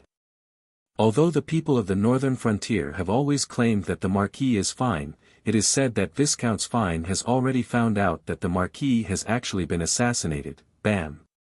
Earl Hall smashed the armrest of his chair into pieces with a slap and shouted. How can you believe the words of that kid Fine? He's one of Evan's men. He can't wait for Marquis Vincent to die in Silvermoon City. I'm sure that he deliberately made up such a lie because he didn't want Marquis Vincent to return to the eastern region safely. It was rare for Earl Bruggen to agree with Earl Hall's opinion. He nodded and said, I think so too. When Viscount Fine arrives in White Dew City tomorrow, you and I will go and meet the Duke together. We can't let Fine mislead the Duke's judgment. All right. Also, Earl of Avon has already left the northern frontier. Do you have any news of his current whereabouts? No. That kid is very slippery. It's obvious that he's deliberately hiding his tracks. It's difficult for me to find him in such a short time. Earl Bruggen furrowed his brows and asked in a deep voice, why do you think the Earl of Avon is deliberately hiding his tracks? How would I know? Earl Hall shouted in a rough voice. Hasn't that kid always been like this? He's so mysterious. I don't know what he's up to. Seeing that he couldn't get anything of value out of this silly fellow, Earl Bruggen sighed inwardly. He made an appointment with Earl Hall to meet the Duke of St. Prospero the next day and then got up to leave. Chapter 409. The guest hall of White Dew Castle was decorated extremely luxuriously. The arched dome was made of century-old mahogany from the radiant moon forest. It was pasted with gold foil, inlaid with gems, and hung with crystal candlesticks and chandeliers. The painters skillfully used these expensive decorations and the changes in light and shadow to depict the magnificent epic of the first generation of paladins of the House of St. Prospero. While luxurious, it was also full of artistic aura. It was vigorous and heroic, but not vulgar. The beautiful maids of the Duke's mansion, who had been carefully groomed by the Duke's mansion, entered the room in a single file. They presented the three guests with all kinds of fruits, pastries, and silver wine jugs. They filled each guest's wine cup with transparent wine, and an elegant, mellow, and exotic wine aroma filled the room. Count Hall raised his glass and downed the wine in it in one gulp. Then, he glanced at the silent Count Bruggen beside him, then stared at Viscount Finn, who was sitting upright and still opposite him. He couldn't help but ask, what's wrong? Viscount Finn, how was the trip to Silvermoon City this time? Viscount Finn came back to his senses. Just as he was about to speak, he saw a dignified figure stride into the hall. Your Grace. The three of them immediately stood up and bowed to the Duke of St. Prospero. The Duke of St. Prospero sat down on the main seat of the sofa in the living room. He raised his arm and said, have a seat. The three of them immediately sat down. The Duke of St. Prospero took a sip of his rum and said, Viscount Finn, tell me about the situation in Silvermoon City first. Yes, Your Grace. Viscount Finn stood up and bowed slightly. Then, he said, I met Count Angeli on this trip to Silvermoon City and discussed the redemption of Marquis Vincent with him. However, this person firmly disagreed with your proposal of exchanging Monolith City for Marquis Vincent. He said that he was only willing to accept warships as the price for Marquis Vincent's redemption. At this point, Viscount Finn bowed slightly again, indicating that he was done. Count Hall blinked and turned to look at Count Bruggen. He saw that the other party was also confused. Because in their opinion, the Viscounts had missed the most important piece of information, was Marquis Vincent dead or alive? Logically speaking, as a supporter of the Earl of Avon, Viscount Finn would definitely report to the Duke of St. Prospero as soon as he found out that Marquis Vincent had been assassinated. Then, he would persuade the other party to re-establish the heir to the title. But now, Viscount Fien did not mention Marquis Vincent's situation. He did not even mention the confirmed news that the other party had been assassinated in Half-Elven Palace. Count Hall's heart skipped a beat. He suddenly realized that this meant that Viscount Fines himself was not sure whether Marquis Vincent was alive or dead, so he did not dare to spout nonsense in front of the Duke of St. Prospero. Thinking of this, his eyes were suddenly filled with unconcealable joy. But what puzzled him was that Count Bruggen, who was beside him, seemed even more worried. After listening to Viscount Fines' report, the Duke of St. Prospero nodded expressionlessly. Then, he looked at Count Hall and Count Bruggen and said, "Since the two of you are here, why don't you share your thoughts? Should we use the warship in exchange for Vincent?" Count Bruggen was the first to speak. "Your Grace, I think this matter must be considered carefully. The new Shui River is the most important barrier for us to resist the cavalry of the northern frontier, and the Pegasus Navy is the key to whether we can control the new Shui River. Therefore, even if we want to use the warship in exchange for Marquis Vincent, we must carefully control the number and tonnage of the warship. We must not let the northern frontier take this opportunity to build a navy that can compete with us." The Duke of St. Prospero put down his wine glass and looked at Count Hall, obviously wanting to hear his opinion. The Hall family had a huge influence in the Pegasus Navy. A large number of mid-level and high-level officers were from the Hall family. Even the supreme commander of the Navy was Count Hall himself. It could even be said that half of the Pegasus Navy was the private army of the Hall family. Therefore, if they wanted to use the warship in exchange for Marquis Vincent, Count Hall's opinion was crucial. Seeing that the Duke of St. Prospero was looking at him, Count Hall said, "Your Grace, I agree with Count Bruggen's opinion. Previously, Count Angeli's conditions were too harsh. He almost wanted to destroy all the warships of our navy. We definitely can't agree to this. In my opinion, we can give the northern frontier at most 3 heavy warships. The limit of the paddle warships can be relaxed, but it can't exceed 50.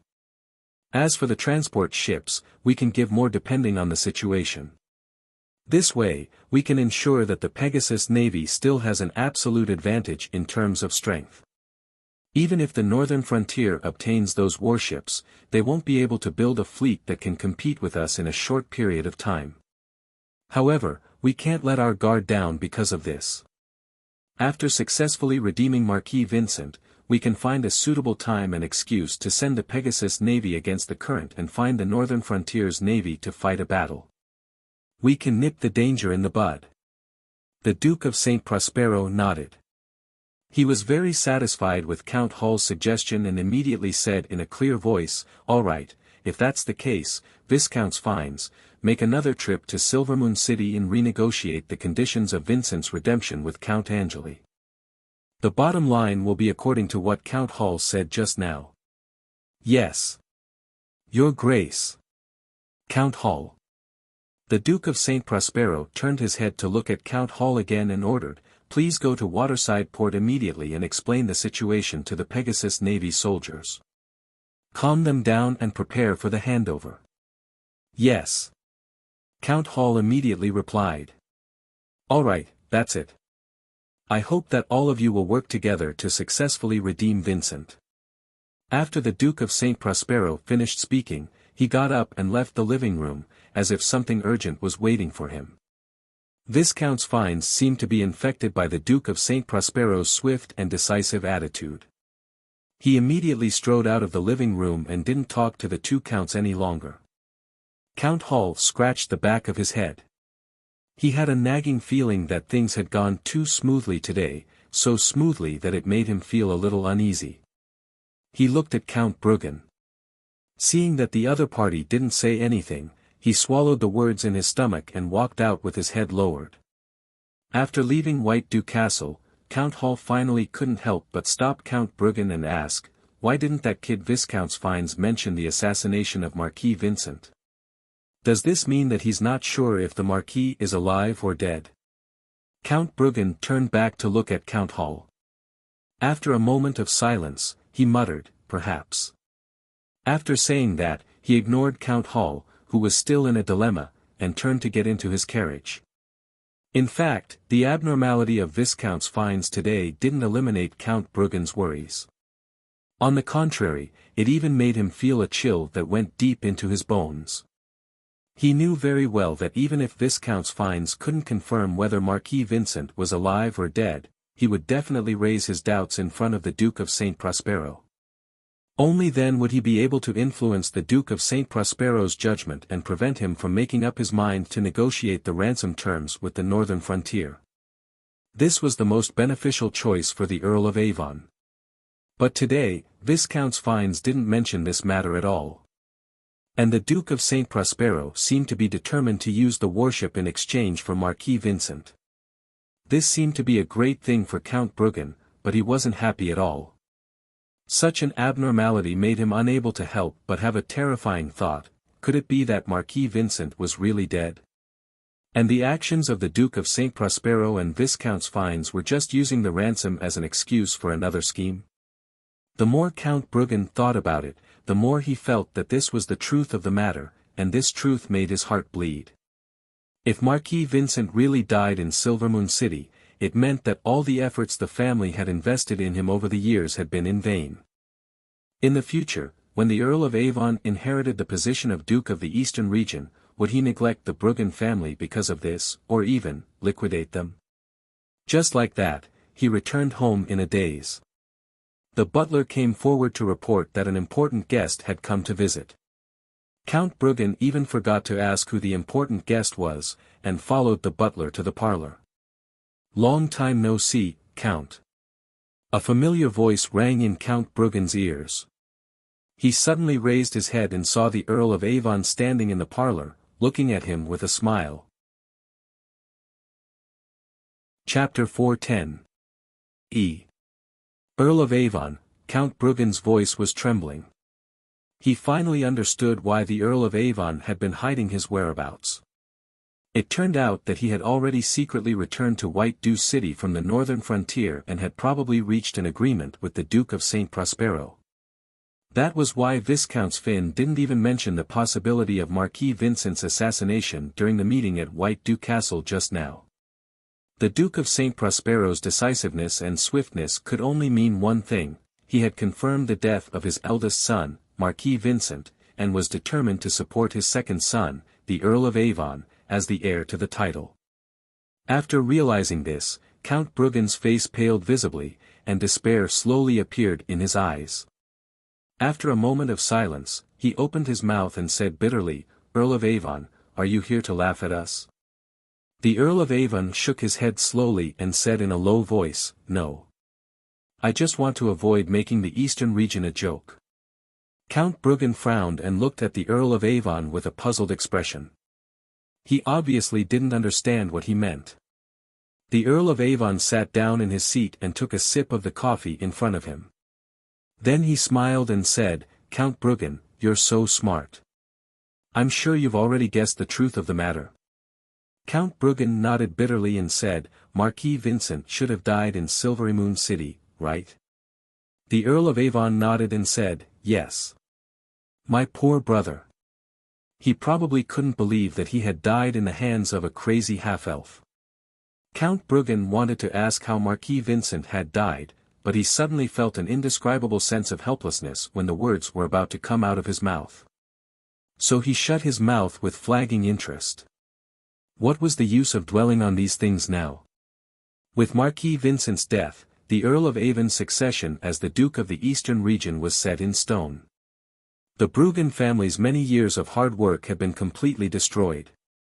The Earl of Avon looked at the silent Count Bruggen and took the initiative to comfort him.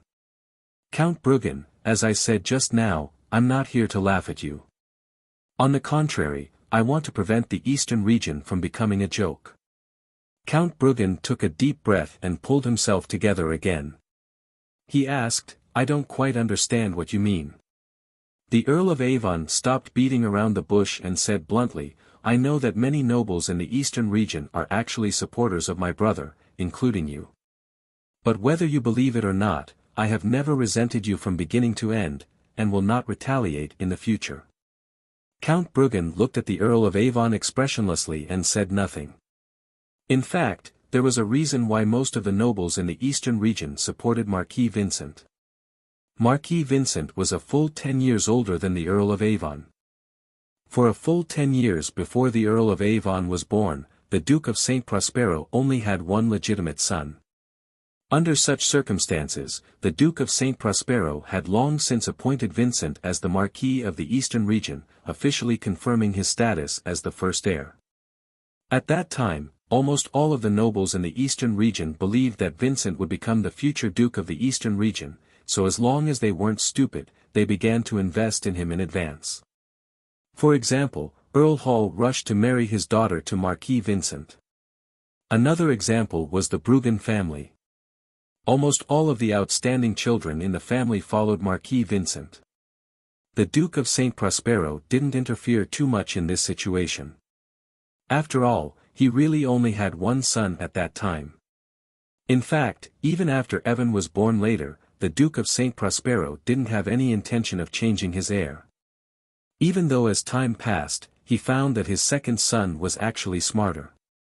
However, the Duke of St. Prospero also understood that if he abolished the elder and replaced the younger, there would be trouble. The nobles in the eastern region who had already bet on Marquis Vincent weren't willing to see Evan take the throne. Therefore, during the first chaos in Silvermoon, Marquis Vincent was ordered to ambush the Black Cavalry in the Shadow Canyon. This was obviously a free opportunity to increase his reputation, while the Earl of Avon was sent to Silvermoon City to deal with a situation that was almost certain to be lost. This difference in treatment also reflected the Duke of St. Prospero's attitude towards his two sons. However, the development of the situation later was beyond everyone's expectations. After Marquis Vincent defeated the famous Black Cavalry in the Shadow Canyon and captured the northern frontier's #1 war god, Marquis Garcia, he seemed to be a little arrogant and sent troops to attack Silvermoon City. What was even more shocking was that he was defeated by the weak half-elves and the unknown Colin Angeli. It was a crushing defeat. The Pegasus Legion was completely annihilated, and even Marquis Vincent himself became Colin's prisoner. This kind of blow made the Duke of St. Prospero's heart waver. Although Marquis Vincent was successfully redeemed, the Duke of St. Prospero obviously had the idea of changing his heir. The engagement between the Earl of Avon and Prince Lacy's daughter was a clear proof. Most of the nobles in the eastern region had already bet on Marquis Vincent. They couldn't support the Duke of St. Prospero in changing his heir, so the Duke of St. Prospero could only help his second son find a strong foreign aid. Unfortunately, the world was unpredictable. The Earl of Avon's strong foreign aid unexpectedly met with an accident. The nobles in the eastern region suddenly breathed a sigh of relief, thinking that the situation had taken a turn for the better. However, they didn't expect that the unwilling Marquis Vincent would actually run to Silvermoon City. Not only did he fail to avenge his previous humiliation, but he also lost his own life. With so many twists and turns, the nobles in the eastern region, including Count Bruggen, were all hit hard. They were mentally and physically exhausted and didn't know how to deal with the current situation. Even if the Earl of Avon personally promised that he wouldn't retaliate, Count Bruggen didn't dare to believe him so easily. Back then, in order to ensure that Marquis Vincent's inheritance wasn't threatened, a group of nobles in the eastern region, including Count Bruggen, spared no effort to suppress and ostracize the Earl of Avon, forcing him to look for foreign aid like Prince Lacy. In the entire eastern region, except for marginal families like the Fines, which weren't very valued to begin with, almost half of the noble circle had offended the Earl of Avon. Under such circumstances, the ascension of the Earl of Avon was very likely to turn into a political disaster. Naturally, the Earl of Avon was well aware of this. Therefore, looking at Count Bruggen, whose eyes were wandering and whose expression was constantly changing, he decisively threw out a heavy bomb. "Count Bruggen, your daughter, Miss Grace, is dignified, virtuous, elegant and beautiful. In fact, I have long admired her. I hereby formally propose marriage to you." Count Bruggen's eyes widened. He couldn't believe his ears. But the Earl of Avon had already stood up from his seat. He first bowed, then respectfully presented a handwritten letter to Count Bruggen. Count Bruggen took it and opened it. He found that it was indeed a marriage contract, and it had the Duke of St. Prospero's personal signature on it. Then, "Miss Shalia, daughter of Prince Lacy, in view of Prince Lacy's actions in Imperial Dragon City, my father will publicly announce the cancellation of my engagement with Miss Shalia." Count Bruggen stared fixedly at the Earl of Avon. He was obviously caught off guard by such a change. The Earl of Avon also stared into Count Bruggen's eyes and said seriously, "Count Bruggen, I have already shown my sincerity. Now, it's your turn." Count Bruggen's expression finally changed. He clutched the parchment in his hands tightly, took a deep breath, and said in a deep voice, "Good. Since you, Earl of Avon, value my daughter so much, I certainly won't object to this marriage." The Earl of Avon smiled and said, "Father-in-law, my foundation in the eastern region is shallow. I'll have to trouble you in the future. Don't worry, I'll help you appease the nobles one by one. I'll let them understand that the era of Marquis Vincent is over. You are the future of the eastern region." At this point, Count Bruggen suddenly frowned and said, "But, there's one person who I'm afraid, are you talking about Count Hull?" The Earl of Avon immediately interrupted. "That's right. After all, his daughter is married to Vincent." The Earl of Avon smiled confidently and said calmly, "Don't worry about that. You don't have to worry about that. I have already made arrangements for the Hull family." Chapter 411. Silver Moon City. Crystal River. Hundreds of tents, stables, and carriages turned the vast grassland into a huge camp. Other than the half-elf nobles and their squires, there were also tens of thousands of civilians who came to watch the hunting party. Nobles dressed in splendid attire, soldiers in shining armor, fine horses adorned with gold and silver, excited people, children running all over the place, bards in strange clothes, acrobats working hard, mercenaries with rude manners, hawkers shouting loudly, and countless flags fluttering in the wind, formed a vivid and wonderful picture. The annual hunting party was a large festival only held by the half-elves. It was also a rare entertainment. Of course, a high-ranked knight like Colin would not participate in the hunting party. After all, no matter how fierce the beasts were, they were not qualified to be his prey. The main participants of the hunting party were the low-ranked professionals and apprentices. After the hunting party, there was a martial arts competition. The hunting party was just an appetizer. The martial arts competition was the main course. In the martial arts competition, the real high-rank professionals would participate. They would show their strength and courage in front of the queen and win their own honor. Every year, the winner of the martial arts competition would be personally rewarded by the half-elf queen. Swords, armors, horses, and even titles would be given out. Before this year's martial arts competition, there was a rumor that the rewards of this year's martial arts competition would be unprecedentedly rich. There would even be titles as rewards. The half-elves believed in this rumor. During the previous rebellion, the half-elf nobles were cleansed. Many titles and positions were vacant and needed to be filled.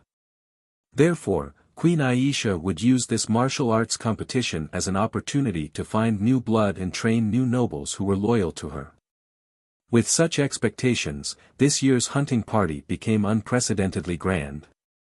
Almost all of the half-elf nobles, even those who had been stripped of their titles, such as the Loot family of Alfalfa City, had sent their knights to Silvermoon City, hoping that some of them could stand out and be appreciated by the queen, restoring their family's glory. When Colin and Queen Aisha arrived at the viewing platform, there was already a sea of people around the venue. The ceremonial officer was loudly chanting the names of Queen Aisha and Earl Angeli, announcing their arrival. Queen Aisha held Colin's arm generously, and the half-elf maid Kathy carried Sylph behind them. Together, they went to the main seats of the viewing platform. The half-elf nobles along the way all stood up to greet Queen Aisha and Earl Angeli. Aisha and Colin had perfect elegant smiles on their faces, and nodded in response. Even in such a public place, Queen Aisha acted like a gentle and beautiful wife, accompanying her husband. Perhaps she felt that since everyone knew about her relationship with Colin, there was no need to deliberately hide it anymore. Also, in the half-elf kingdom, no one dared to challenge Aisha's authority. Also, with the purity of Sylph's phoenix bloodline, even if she was an illegitimate daughter, no one would say that she was not qualified to be the half-elf queen. Woo! Amidst the sound of the horn, the hunting team gradually appeared at the edge of the forest not far away. They were galloping toward the viewing platform. Master! Master! Brother really hunted a brown bear. Before reaching the platform, Colin heard Princess Judy's loud voice. Even the rumbling of the horse hooves could not cover it. Is that so? Colin stood up and greeted the returning hunting team with a smile. Prince Harrison took the lead and naturally rushed to the front of the team. When he was about to reach the viewing platform, he skillfully reined in the horse's reins, slowed down, and jumped down from the horse's back. He rushed forward a few steps and stopped right in front of the platform. He bowed and said, "Yes, Master. Please allow me to give this honor to you." Logically speaking, today's praise should all be given to Queen Aisha, but Prince Harrison's identity was special. He was not a vassal of the half-elf queen, so no one dared to say that he was rude. Colin looked at the giant brown bear's corpse that was being pulled over by the flatbed cart and was a little surprised. Thinking about it, even his predecessor didn't have the ability to hunt an adult brown bear alone when he was Harrison's age. It seemed that this student of his was quite talented. Very good. Colin nodded with a smile and praised. Prince Harrison raised his head with a smug smile on his face. Princess Judy rode her pony to the front of the platform and yelled, "Master, what about our reward?" Colin raised an eyebrow and asked, "What reward do you want?" Before Prince Harrison could say anything, Princess Judy yelled, "I want Bella." As she said that, she waved the reins in her hand, indicating that Bella was the pony she was riding just now. That pony impatiently scratched the ground with its claws. Clearly, it hadn't been completely tamed by Princess Judy. This pony was the property of the half-elf royal family, but it was only a pony. Colin didn't even need to ask Aisha. He nodded with a smile and said, "Of course. Of course, it's my honor. But you have to let your servants feed it carefully. This Miss Bella doesn't seem to have a good temper. I'll feed Bella myself." Princess Judy hugged the pony's neck and scratched it affectionately with her snow-white hands. It seemed that she had scratched an itch, and the pony actually let out a comfortable purr. Princess Judy immediately started giggling. Colin looked at her charmingly naive appearance and laughed as well. Then, he turned to Prince Harrison and asked, "Harrison, what reward do you want?" Prince Harrison hesitated for a moment and secretly glanced at the viewing platform. Then, he immediately retracted his gaze and said, "Teacher, your approval is the best reward for me." Colin didn't need to look back to know that Prince Harrison must have secretly glanced at his half-elf maid, Kathy. But fortunately, he still had some sense of propriety and didn't dare to ask Colin for Kathy on such an occasion. Then, Colin returned to his seat and let the other half-elf nobles present their prey to Queen Aisha. After the presentation, the long horn sounded again through the viewing platform. Two knights riding tall warhorses slowly stepped onto the field, and the highly anticipated martial arts competition officially began. At the same time, an attendant quickly came to Colin and reported, "Your Majesty, Count, the messenger of the eastern region is outside asking for an audience."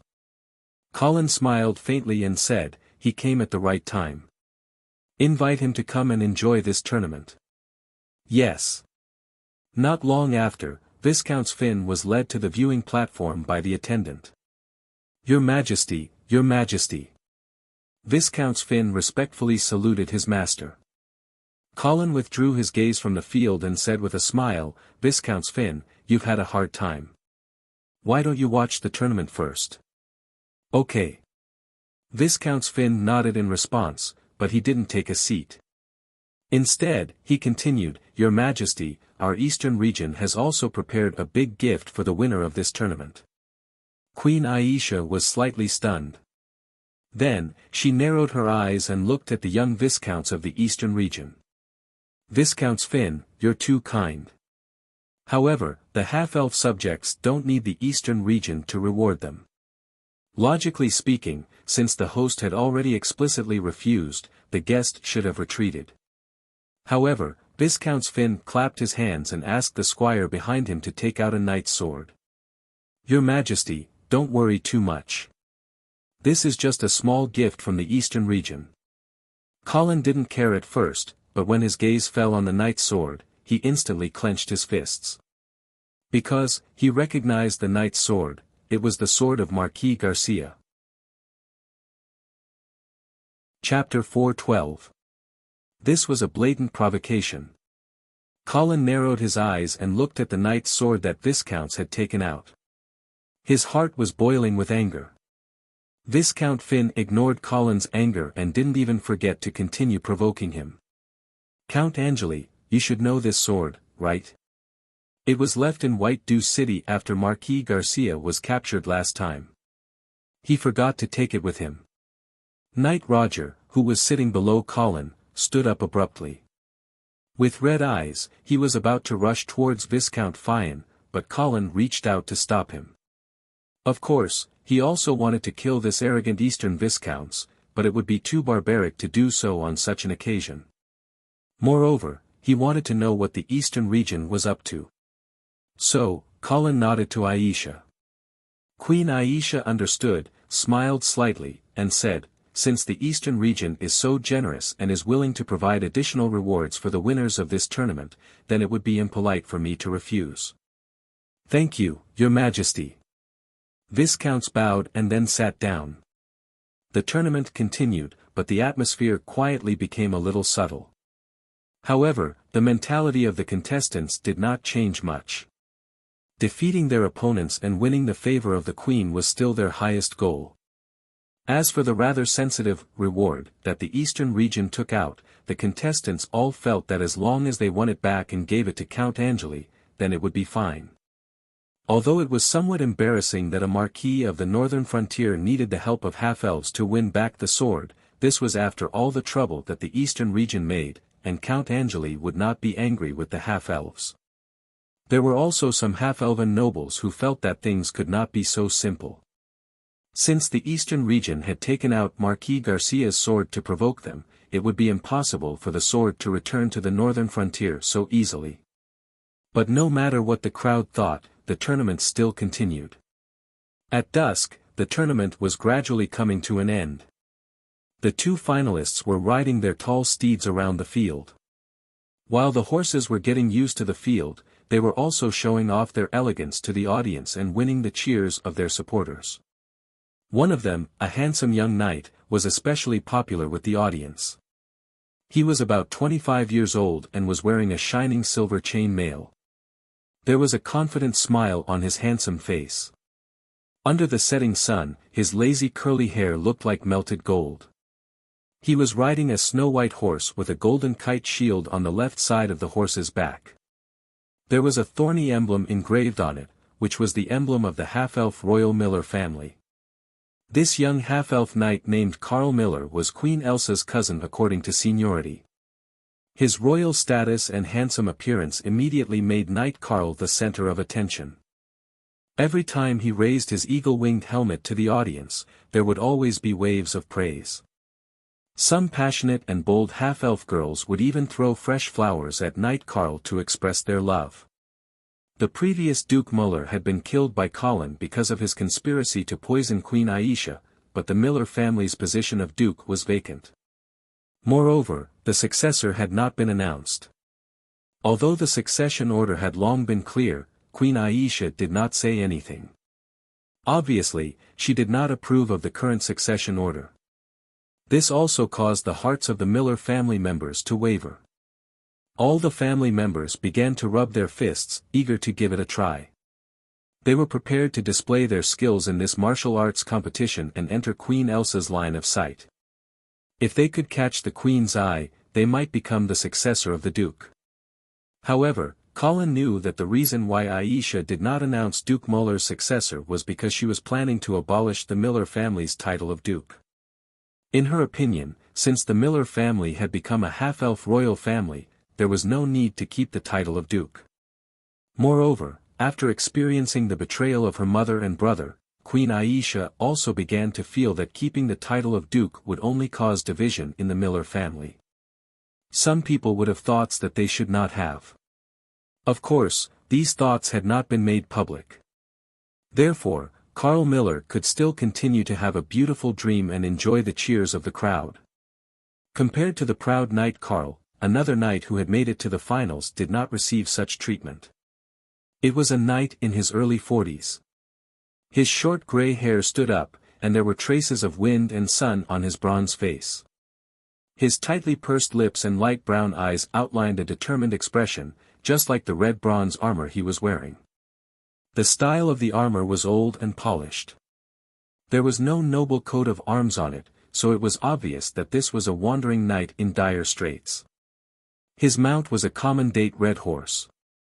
It was strong but not eye-catching. There were no fancy steps, and it just carried its master slowly. Compared to the brilliant Carl Miller, this wandering knight was too shabby. Moreover, when he signed up for the tournament, the name he filled in was Joseph. Yes, only a name, no surname. However, he was also a knight, which meant that this person was most likely an illegitimate son of some family. Moreover, he did not have the recognition of his family, so he did not dare to use his family's surname. After circling around the arena, the two knights came to the viewing platform at the same time.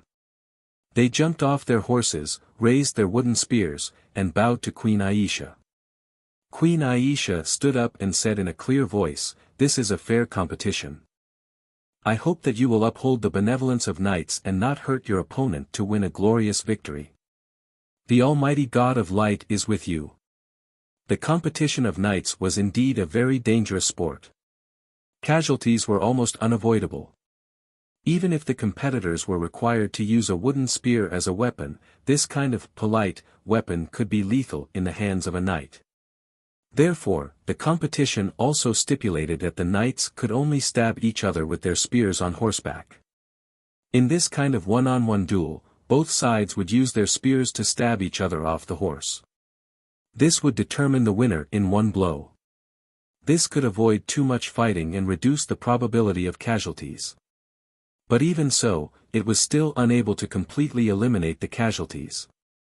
This time, in the final round of the tournament, there were already 7 unlucky people who had lost their lives, more than 20 people who were disabled, and countless people who were injured. It could be said that the arena in front of the viewing platform was already stained with the blood of the competitors. However, such casualties could not stop the half-elves from participating enthusiastically. If the knights did not even have the courage to face death, how could they gain the favor of the queen and even obtain the title of nobility? Woo! In the melodious sound of the horn, the two knights participating in the final round came to the side of the arena and prepared to charge. The audience at the scene waved their arms excitedly and shouted non-stop, pushing the atmosphere to the climax. Chapter 4:13. The horn sounded and the 2 warhorses began to gallop. The wooden viewing platform also shook. The 2 knights leaned forward on their horses and pointed their lances at each other's chests. As the distance between them shortened, the momentum of the 2 knights increased rapidly. 30 meters, 10 meters, 5 meters, the wooden lances pierced through the air and whistled through the air. Time seemed to have stopped at this moment. But at the moment of contact, Joseph suddenly changed from a stab to a sweep. The afterimage of the lance formed a crescent moon in the air and fiercely slashed at his opponent, wanting to sweep him off his horse. Carl Miller's pupils shrank, but he did not panic because the shield beside him had blocked Joseph's sweep. The lance in his hand had pierced the armor in front of his opponent's chest. Bang! The two lances exploded at the same time and wooden shards flew in all directions. Carl Miller swayed a few times on his horse and almost fell off. But he skillfully used his excellent equestrian skills to stabilize his body. Joseph, on the other hand, was sent flying like a cannonball. This knight in red copper armor nimbly flipped in the air and landed on his feet. He took 3 steps back before finally stabilizing himself. According to the rules of the competition, falling off the horse was considered a loss. I lost. Joseph shook his head and threw away the broken lance in his hand. He took off his helmet and revealed a weather-beaten face. His date red horse walked to its master's side and snorted, as if comforting Joseph. Carl Miller also walked over and took off his helmet. He revealed a victorious smile and said, "You are very powerful, but you made a fatal mistake. You should not have changed your move at the last moment." After saying this, Carl turned his horse around and slowly walked around the arena, receiving the cheers of the audience. On the viewing platform, Colin saw this scene and suddenly turned his head to whisper in Aisha's ear, that Joseph lost to Carl Miller on purpose. Although Joseph disguised himself well, he was only a third-grade knight after all. Colin could naturally see through the clues. Half-elves were a mix of humans and elves, so their affinity with the holy light was not high. Therefore, it was difficult for their knight rank to exceed the 3rd grade. Last year, when Colin had come to Silvermoon City, he had seen a few Class 4 half-elven knights. However, after the 2 great upheavals and purges, the Class 4 half-elven kingdom had either fallen or been expelled. Right now, Class 3 half-elven knights were the pinnacle of half-elven strength. Aisha was slightly taken aback when she heard this. Then, she frowned and said in a deep voice, "Could it be that someone threatened Joseph and made him lose on purpose?" Colin gently patted Aisha's arm and shook his head. Not necessarily. The Miller family had just gone through a big change, so no one would dare to jump out and cause trouble at this time. Moreover, before this competition, no one would have thought that an unknown wandering knight would actually make it all the way to the finals.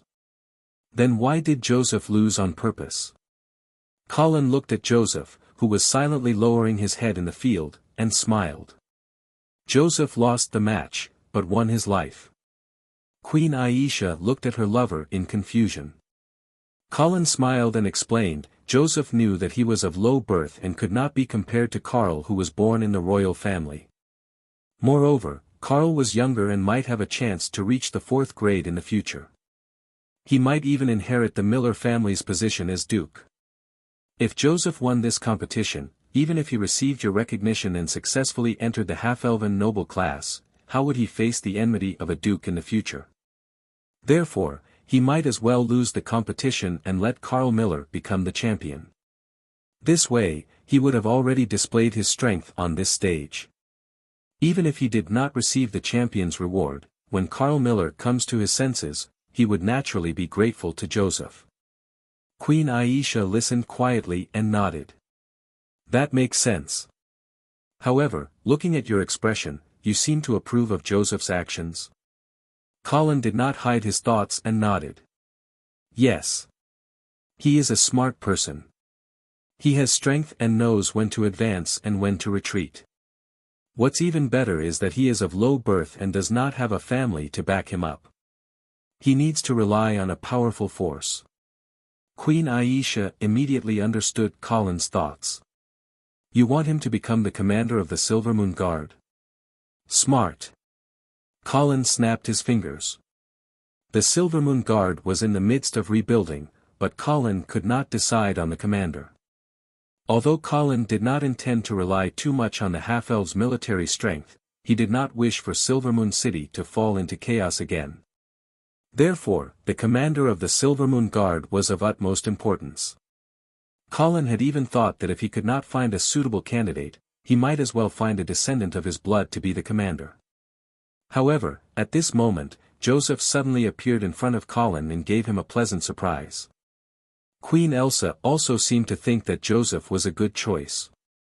She nodded and said, "Okay, I will send someone to investigate Joseph's background. If there are no problems, I will announce it publicly after a while." "All right." As they spoke, the champion knight of the day, Carl Miller, had already arrived at the viewing platform. He took the flowers from his squire and looked around. Colin also looked at this young knight curiously, wanting to see which noble lady he would give the flowers to. Who would have thought that the champion knight would go straight to the viewing platform? Then, under the shocked gazes of the crowd, he gave the flowers to Kathy, who was behind Colin. The half-elf maid was caught off guard and froze on the spot. She looked at Colin, not knowing what to do, as if she was asking for her master's help. Colin had no intention of helping at all. Instead, he looked like he was watching a show. At the same time, he looked in the direction of Prince Harrison from the corner of his eye. The Prince of the Empire was so angry that his face turned red. He clenched his fists, as if he was going to rush out and challenge Carl to a duel in the next second. Fortunately, he still had some sense. He knew that he was no match for Carl, so he could only stare at his rival in love. No one knew what he was thinking. Kathy could only accept the flowers in front of her when she had no hope of asking for help. Colin looked at Carl Miller with interest. He suddenly felt that this knight of the Miller family was also a scheming person. However, looking at Kathy's appearance, this Carl was destined to have a one-sided love. And looking at Prince Harrison's appearance, it could only be said that Carl was praying for his own good. Carl obviously did not know that he had inadvertently offended the Prince of the Empire. After giving the flowers, he strode to Queen Aisha and knelt down on one knee. But before the champion knight could speak, the messenger of the eastern region, Viscount Finn, stood up. Colin thought that he was going to fulfill the promised extra reward, but unexpectedly, Viscount Finn said, "It was a very exciting match. However, Carl, I still have a knight on my side who missed the registration time of the tournament and couldn't participate in the tournament. It's a pity, but he really wants to spar with you. I wonder if you're willing." Queen Aisha frowned and said decisively, "I'm sorry, Viscount Finn, the tournament is over." "Your Majesty, of course I understand that. However, the reward I just offered, according to the instructions of the Duke of St. Prospero, must be given to the most powerful half-elf knight. I wonder if Carl is willing to prove himself." Colin narrowed his eyes and said, "So you're saying that the knight you're recommending is also a half-elf?" "Yes." Viscount Finn nodded and waved behind him. Then, a guard who accompanied him came to the viewing platform and took off his helmet. When he saw his face clearly, Colin was shocked. Carl Miller had already said in a clear voice, "Your Majesty, please allow me to accept this battle for you." Queen Aisha also recognized the identity of the half-elf knight from the eastern region. She turned to look at Colin and saw him nod slightly. "Good. Carl, I hope you can prove yourself again." Chapter 4:14. In the arena, the two knights were standing on opposite ends, preparing for the battle. Carl Miller still had a confident smile on his face, as if he had absolute confidence in the upcoming battle. The audience shouted Knight Carl's name loudly, and their enthusiasm was even higher than in the previous game. Because this time, Knight Carl's opponent was a traitor to the half-elven kingdom. Viscount Omar. Oh no, Queen Aisha had already announced that she had stripped him of his title, so now he could only be called Knight Omar. More than a year ago, when Colin arranged for Vera to fake her death to get out of her engagement with Prince Tup, the Earl of Avon and his sister Anna were imprisoned by the old king. He was going to hand them over to the northern frontier as scapegoats in exchange for the Duke of St. Hilda's forgiveness. But it was Knight Omar who took advantage of the Savoy family's rebellion to sneak into the palace prison and release the Earl of Avon and his sister without authorization. Colin clearly remembered that he had just been promoted to the Fourth Order at that time. He had revealed his true body of the Blood clan and was looking for Vera in the palace. However, he had bumped into Knight Omar and his two companions outside the back garden. At that time, he had also fought with the Earl of Avon and his sister, as well as Knight Omar. Although he had won, Colin had let the three of them go because he did not want to offend the House of Saint Prospero too much.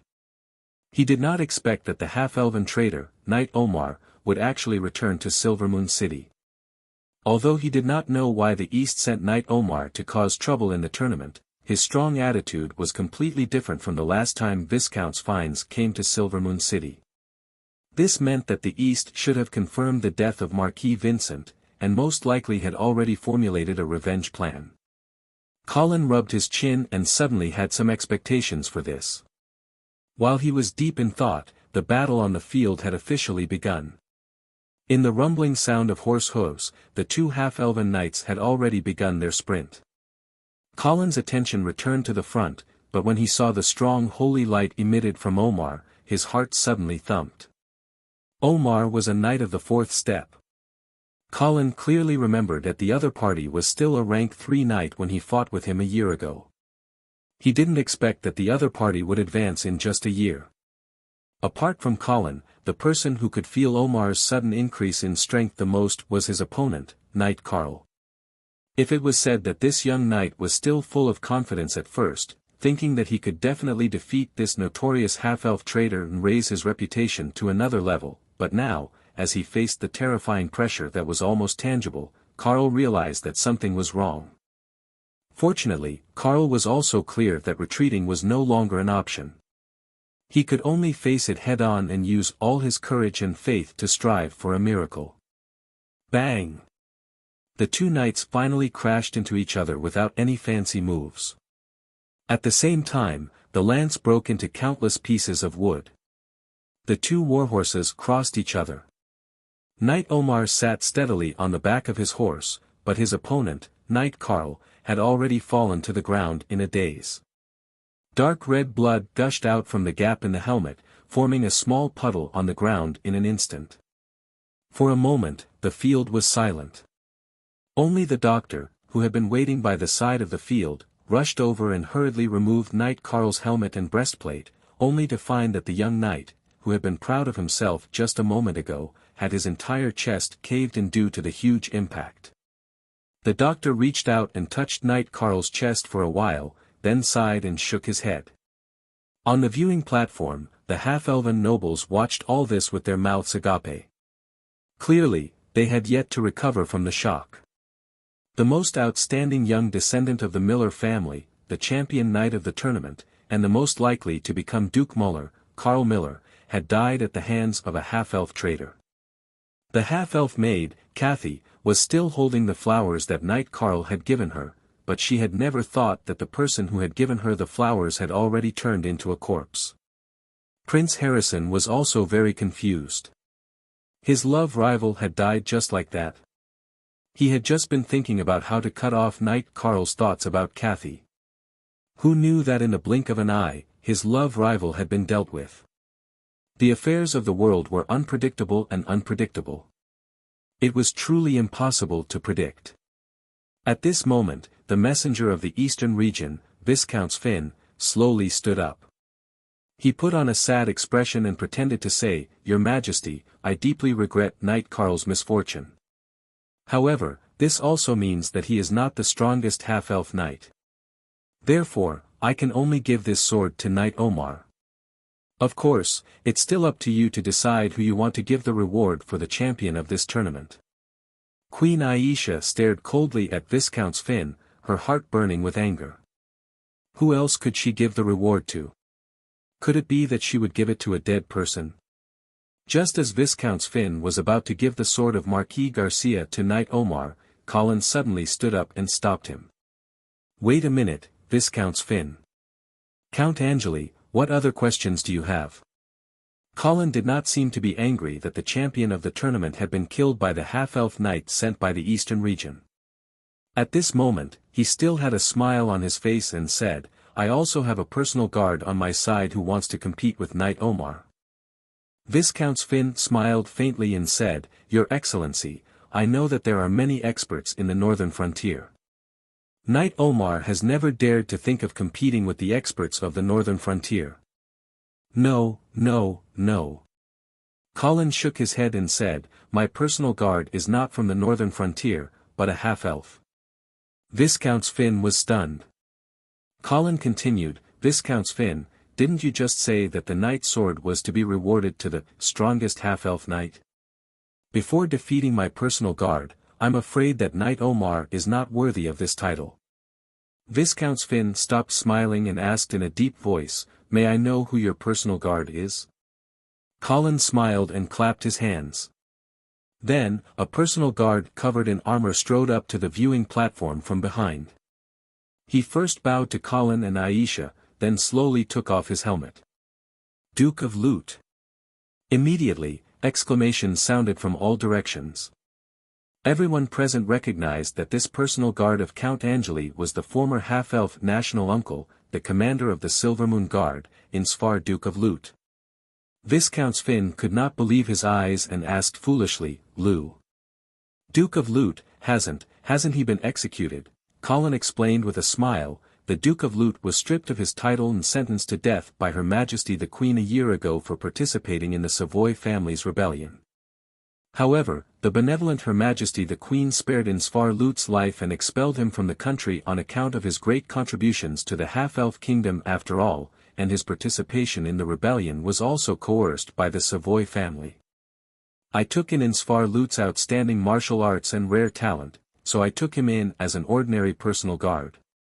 I also wanted him to atone for his past mistakes." After Colin's explanation, Viscount Finn still had a look of disbelief on his face. In his opinion, Insfar Loot hated Colin to the bone. How could he be willing to become his personal guard?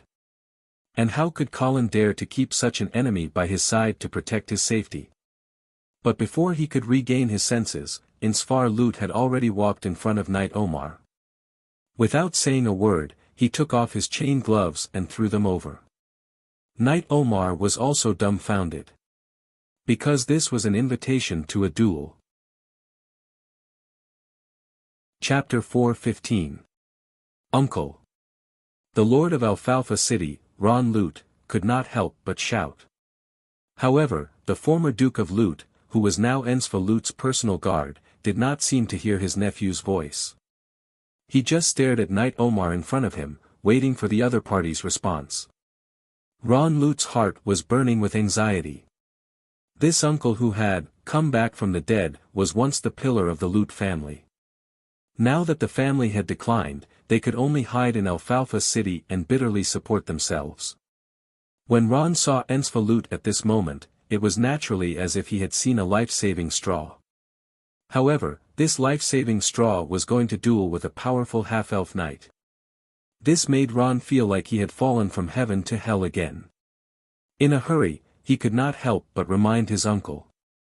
However, seeing that his uncle did not pay attention to him at all, Ron did not dare to say anything more. He did not dare to persuade his uncle not to duel with Knight Omar.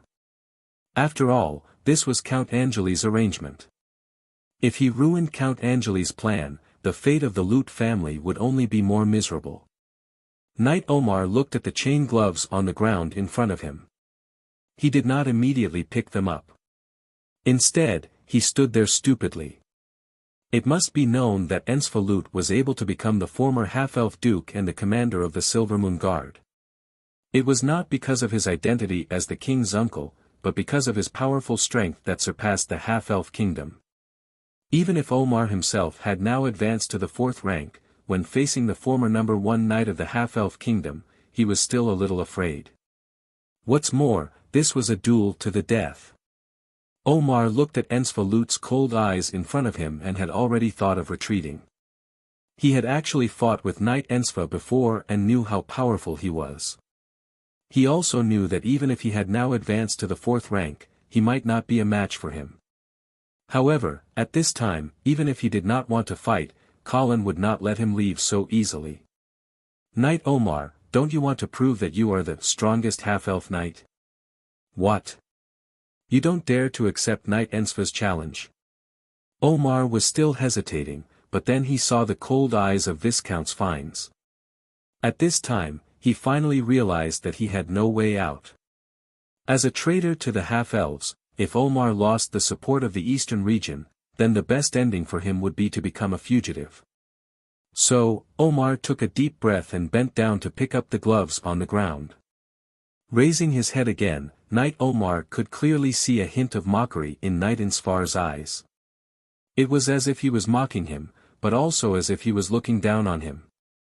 Omar only felt a surge of anger rush to his head. At this moment, he finally let go of the cowardice and hesitation in his heart. He only wanted to wash away the shame of the past.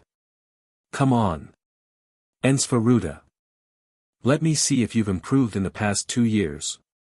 Unlike Knight Omar's violence, Knight Enzi was as calm as a pool of stagnant water, as if he didn't realize that he was about to engage in a duel to the death. However, when the duel officially began, Knight Insfar suddenly went from extreme stillness to extreme movement. Boom!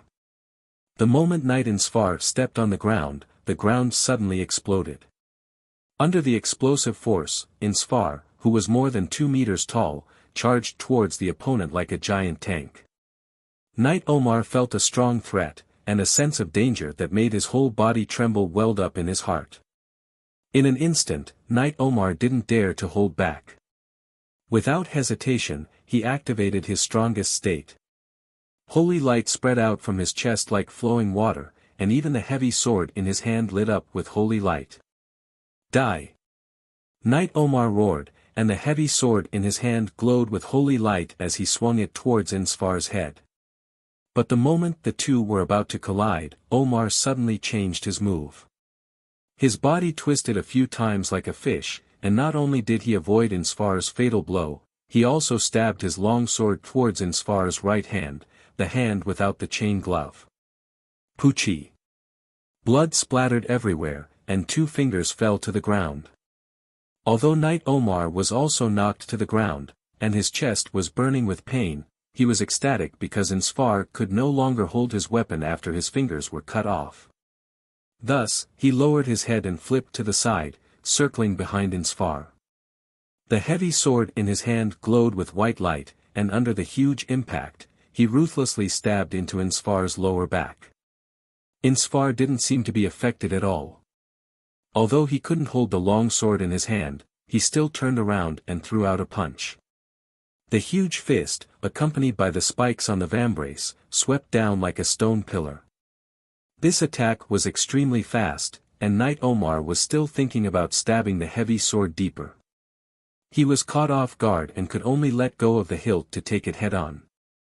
Bang! The armor on Knight Omar's arm immediately caved in under the huge impact, and sparks flew everywhere. He maintained a defensive posture and slid a few meters away, leaving 2 black scorch marks under his feet. Without waiting for him to catch his breath, Insfar's second punch came down. Boom! Knight Omar half knelt on the ground, and blood spurted out from his knees. His arms were in front of him, blocking the huge blood-red fist in front of him. Aw! Omar roared and rolled to the side to avoid the fist. He then got up and flew past Knight Enzi's waist, grabbing the hilt of the heavy sword that had pierced into his waist in midair. Whoosh!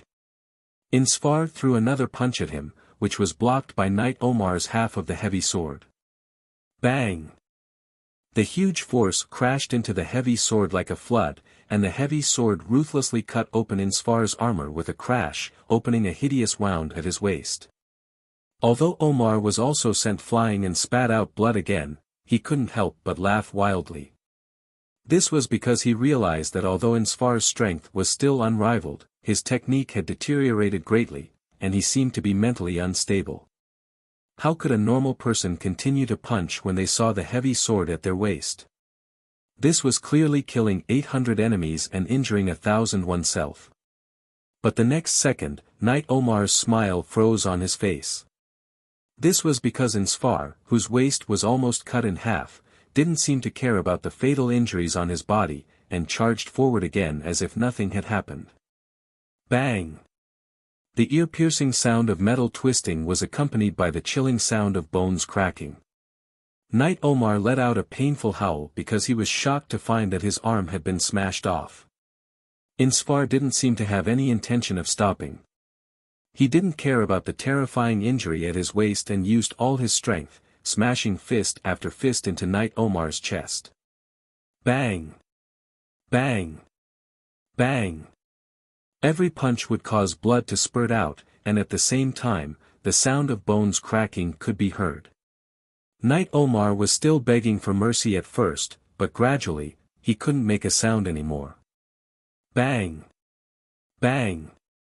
Insfar was still punching downwards, the blood and flesh splattering all over his armor, making him look like a demon that had crawled out of hell.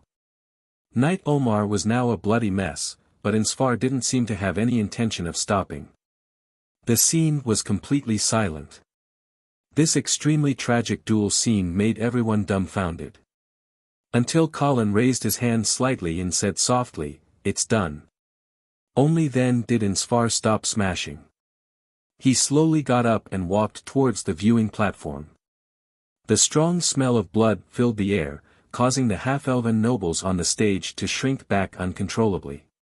Viscount Fines tried his best to remain calm, but when he saw Insfar walking towards him step by step, he couldn't help but tremble slightly.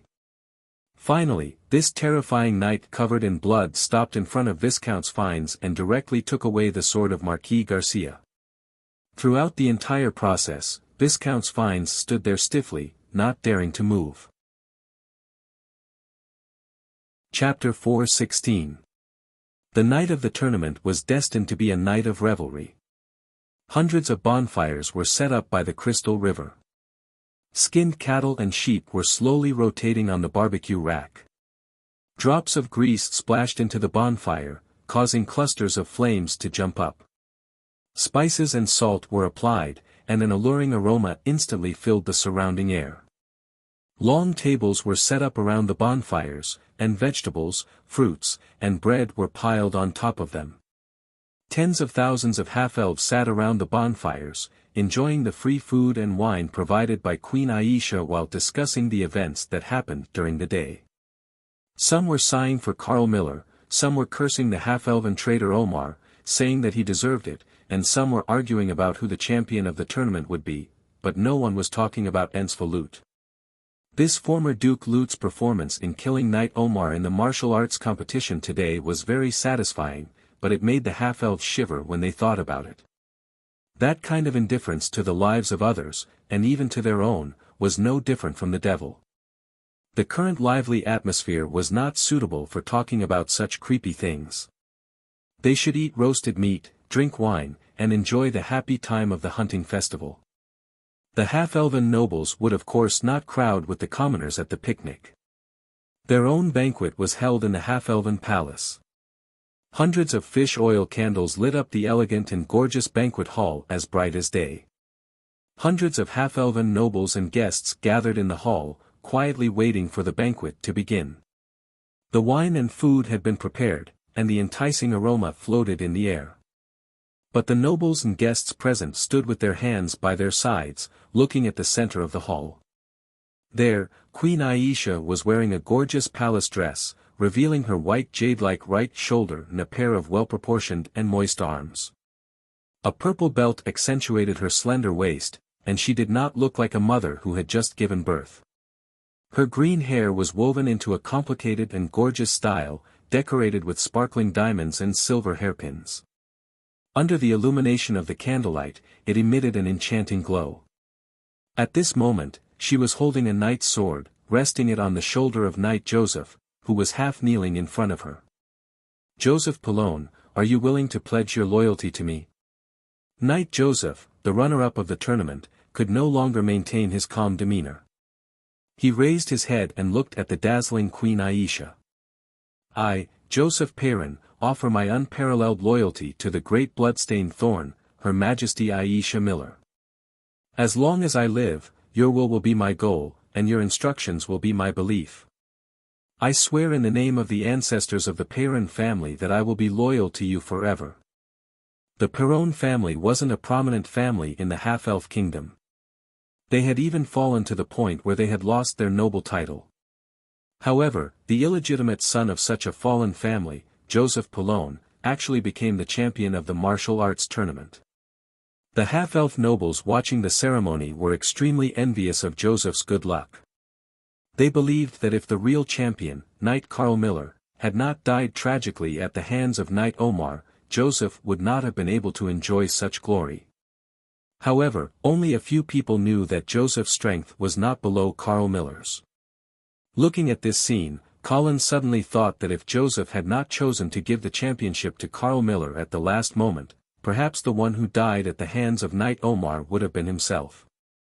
It seemed that this Knight Joseph was really, a good person will be rewarded. I, the ruler of the half-elf kingdom, Aisha Miller, in the name of the Queen, confer Joseph Pallone the title of Viscounts of the half-elf kingdom. From today onwards, the Pallone family will be the hereditary Viscounts of the half-elf kingdom. After saying this, Queen Aisha returned the sword to Viscounts Pallone. At the same time, she took out a seal from a tray held by a servant and said, Viscounts Joseph Pallone, in the name of the half-elf queen, I appoint you as the commander of the Silver Moon Guard. I hope that you will shoulder the responsibility of protecting the half-elf kingdom under the gaze of the Supreme Lord. This appointment was out of everyone's expectations. They never thought that the half-elf queen would give such an important position as the commander of the Silver Moon Guard to a person of low birth who had just stepped into the circle of half-elf nobles. In comparison, even the queen directly skipping the title of baron and conferring the title of viscounts to Joseph Pallone did not seem so abrupt. Joseph Pallone didn't expect that Queen Elsa would hand over such a heavy responsibility to him. While he was shocked, he seemed to have understood something. A determined look appeared on his bronze face, and he said in a deep voice, That's right. I, Joseph Pallone, swear in this sacred place under the gaze of the Supreme Lord. From today onwards, until my death, I will use my glory, my life, and my everything to protect the half-elf kingdom. At this moment, some of the smarter half-elf nobles finally understood why Queen Aisha chose a knight with no background to be the commander of the Silver Moon Guard. Without a doubt, a dazzling star was rising in the half-elf kingdom at an astonishing speed. With the rise of the Viscounts Pallone, the situation in the half-elf kingdom would change drastically. The rise of a new force would cause the decline of the old forces. Also, this was the will of Queen Aisha and Count Angeli, and no one could stop it. After realizing this, many of the half-elf nobles present became nervous. Even if Queen Aisha officially announced the start of the banquet, they would not be able to regain their happy mood. Queen Aisha obviously did not care about the worries of the old nobles. After experiencing 2 rebellions and purges, it was time for the Silver Moon City to have some new faces. The Silver Moon Guard is currently reducing the number of troops. We need to eliminate the old and weak so that we can get some new blood. You have just taken over, so don't be anxious. First, familiarize yourself with the situation and get to know the generals in the army. As for the future development of the Silver Moon Guard, I will tell you later. Queen Aisha briefly explained the relevant matters of the Silver Moon Guard to the Viscounts Pallone. Then, she walked elegantly to Colin's side and grabbed his arm. The Viscounts Pallone, who was talking to Colin, paused for a moment, but he immediately looked away and pretended not to see it. He continued, Your Majesty, Count Angeli, I reported your intentions to the Duke of St. Prospero when I returned last time. After some consideration, the Duke has decided to agree to your plan of using the warships to redeem Marquis Vincent. However, the number and tonnage of the warships still need to be further discussed. Colin looked at the Viscounts Pallone with a smile on his face and said casually, All right. All right, since that's the case, let's discuss it slowly. The Viscounts Pallone still wanted to speak, but Colin had already turned his head to whisper to Queen Aisha. At the same time, the two of them turned around hand in hand intimately, as if they did not intend to talk to the Viscounts Pallone anymore. The Viscounts Pallone had no choice but to shut his mouth again. The other party's disregard made him furious, but he did not dare to flare up. This trip to Silver Moon City did not go as smoothly as he had expected. However, the Viscounts Pallone was not too anxious. According to the instructions of the Duke of St. Prospero, he still had plenty of time. Chapter 4:17. Teacher, can I have a dance with you? Princess Judy, with her hands behind her back, timidly stood in front of Colin and shyly asked. Colin quietly rolled his eyes. Of course, he knew that this strange princess was deliberately pretending to be shy, but he didn't know what she was planning this time. At this time, the meal time had passed and the attendants had already cleaned up the table. The band had also changed to a melodious dance music, waiting for the host of the night to lead the first dance. Colin originally wanted to have the first dance with Aisha, but now that Princess Judy had taken the initiative to invite him, as a gentleman, of course he couldn't refuse. And Queen Aisha wasn't angry with Princess Judy. She even smiled and handed Colin's hand to Judy. Colin took Princess Judy's hand and looked at the little girl wearing a white princess dress. He suddenly discovered that she already had the appearance of a young lady. Her skin was as white as snow, her facial features were delicate, and her golden hair was draped over her white shoulders. The silk dress outlined her exquisite body, and her slender jade-like legs were exposed outside the dress, glowing with a moist luster and full of vitality. Two shallow dimples appeared on her bright and beautiful face, and her pair of beautiful eyes were filled with smiles. Teacher, you don't seem to be very willing to have the first dance with me. Of course not. Colin gathered his thoughts and led Princess Judy to the center of the hall. Then he took her into his arms and began to rotate to the beat of the music. Patter. The delicate crystal shoes heavily stepped on the marble floor, making a discordant sound. Colin, who had just dodged the step, shook his head and said, "You won't step on me, dance properly." Princess Judy pouted unconvinced, but she also knew that it was impossible for her to step on a high-order knight. She rolled her big bright eyes and suddenly whispered, "Don't worry. Teacher, I discovered a secret of my brother, do you want to hear it?" Colin looked down at the little girl in front of him and said with a smile, "You didn't discover the matter between him and Kathy, did you?" "Huh? Teacher, you already knew." "Yes." Princess Judy was silent for a moment before asking, then how could the teacher allow this to happen? Big Brother is the first successor of the royal family, but Kathy is a half-elf, and a maid at that. What's the hurry? It's not like your brother is going to marry Kathy. Let him experience the taste of love. But, what if they have a baby? What are we going to do? He's just an illegitimate child. Doesn't your father have a bunch of illegitimate children? But father's lovers are all human nobles.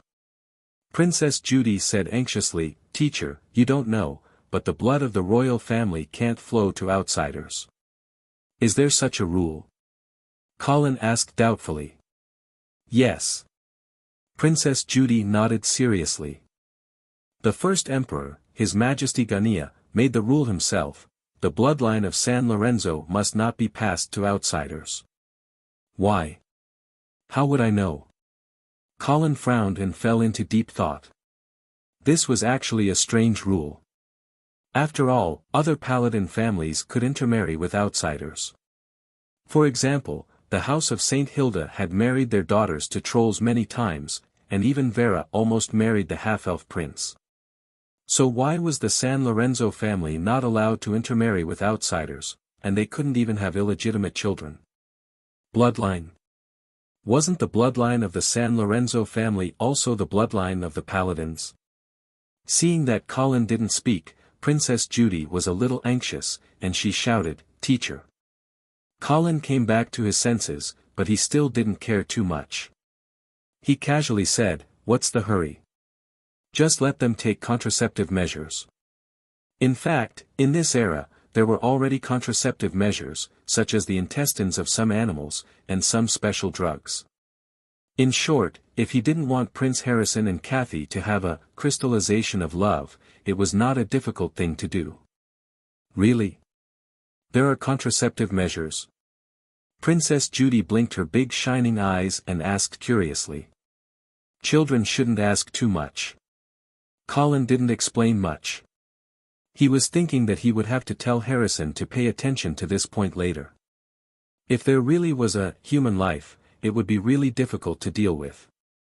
Princess Judy snorted and asked again, then with contraceptive measures, can brother and Kathy be together?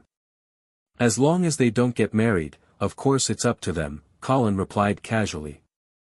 Okay, I understand. Princess Judy nodded and said no more.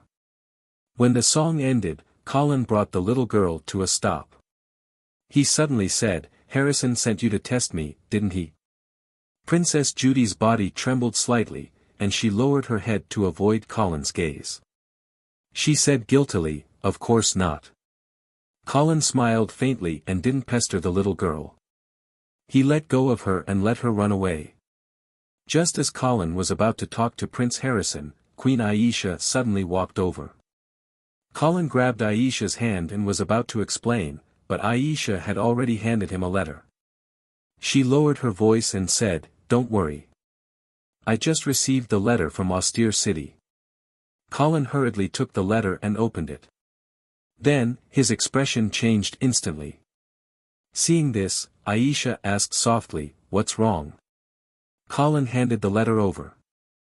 Aisha took it and found that there was only a simple sentence on it, There are changes in the western region. Return quickly. And there was no signature or emblem.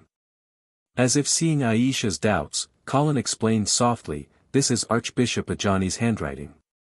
Aisha nodded and asked, What's going on in the western region? Is there a problem with the Orc expedition army? I'm afraid so. Colin's heart was a little heavy. When he was in Imperial Dragon City, he knew that the western region had sent an expedition army to the Orc territory. But at that time, whether it was the royal family or the Prime Minister, they were full of confidence in this expedition and didn't even send an army to support. But unexpectedly, something happened. The Orcs on the west side of the Broken Sky Mountains were definitely a great threat to the Radiant Empire, especially when they completed the unification and successfully formed the Orc Empire. Although Vera and Marquis Garcia hadn't sent a letter yet, Colin knew that Ajani wouldn't joke about this kind of thing. Moreover, the Church's speed of obtaining information was definitely faster than the Lord's. So, Colin knew that he couldn't stay in Silvery Moon City for long. Queen Aisha also thought of this and asked, the plan against the eastern region. Is that it? Colin pondered for a moment and gritted his teeth. No. We've been preparing for this for so long.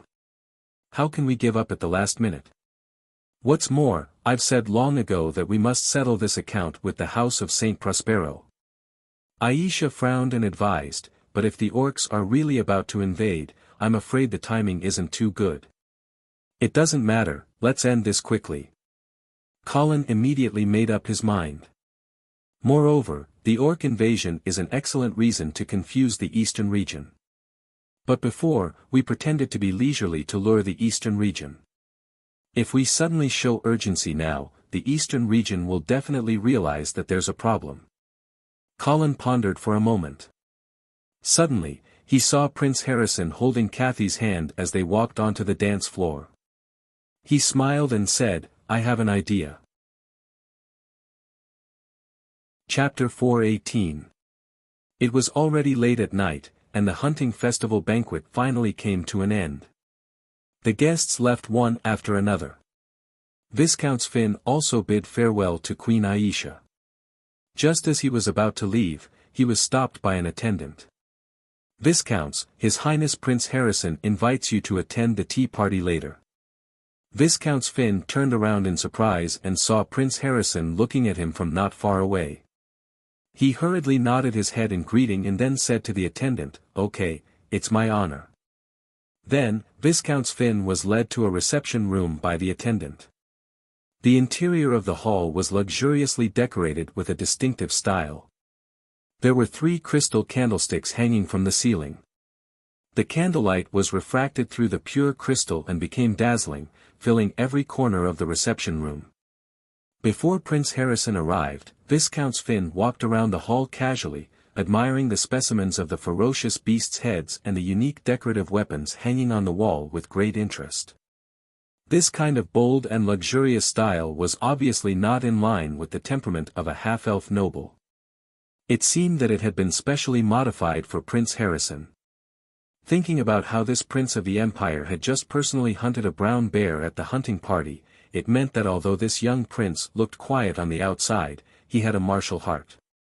While he was thinking, Viscount Finn heard footsteps approaching.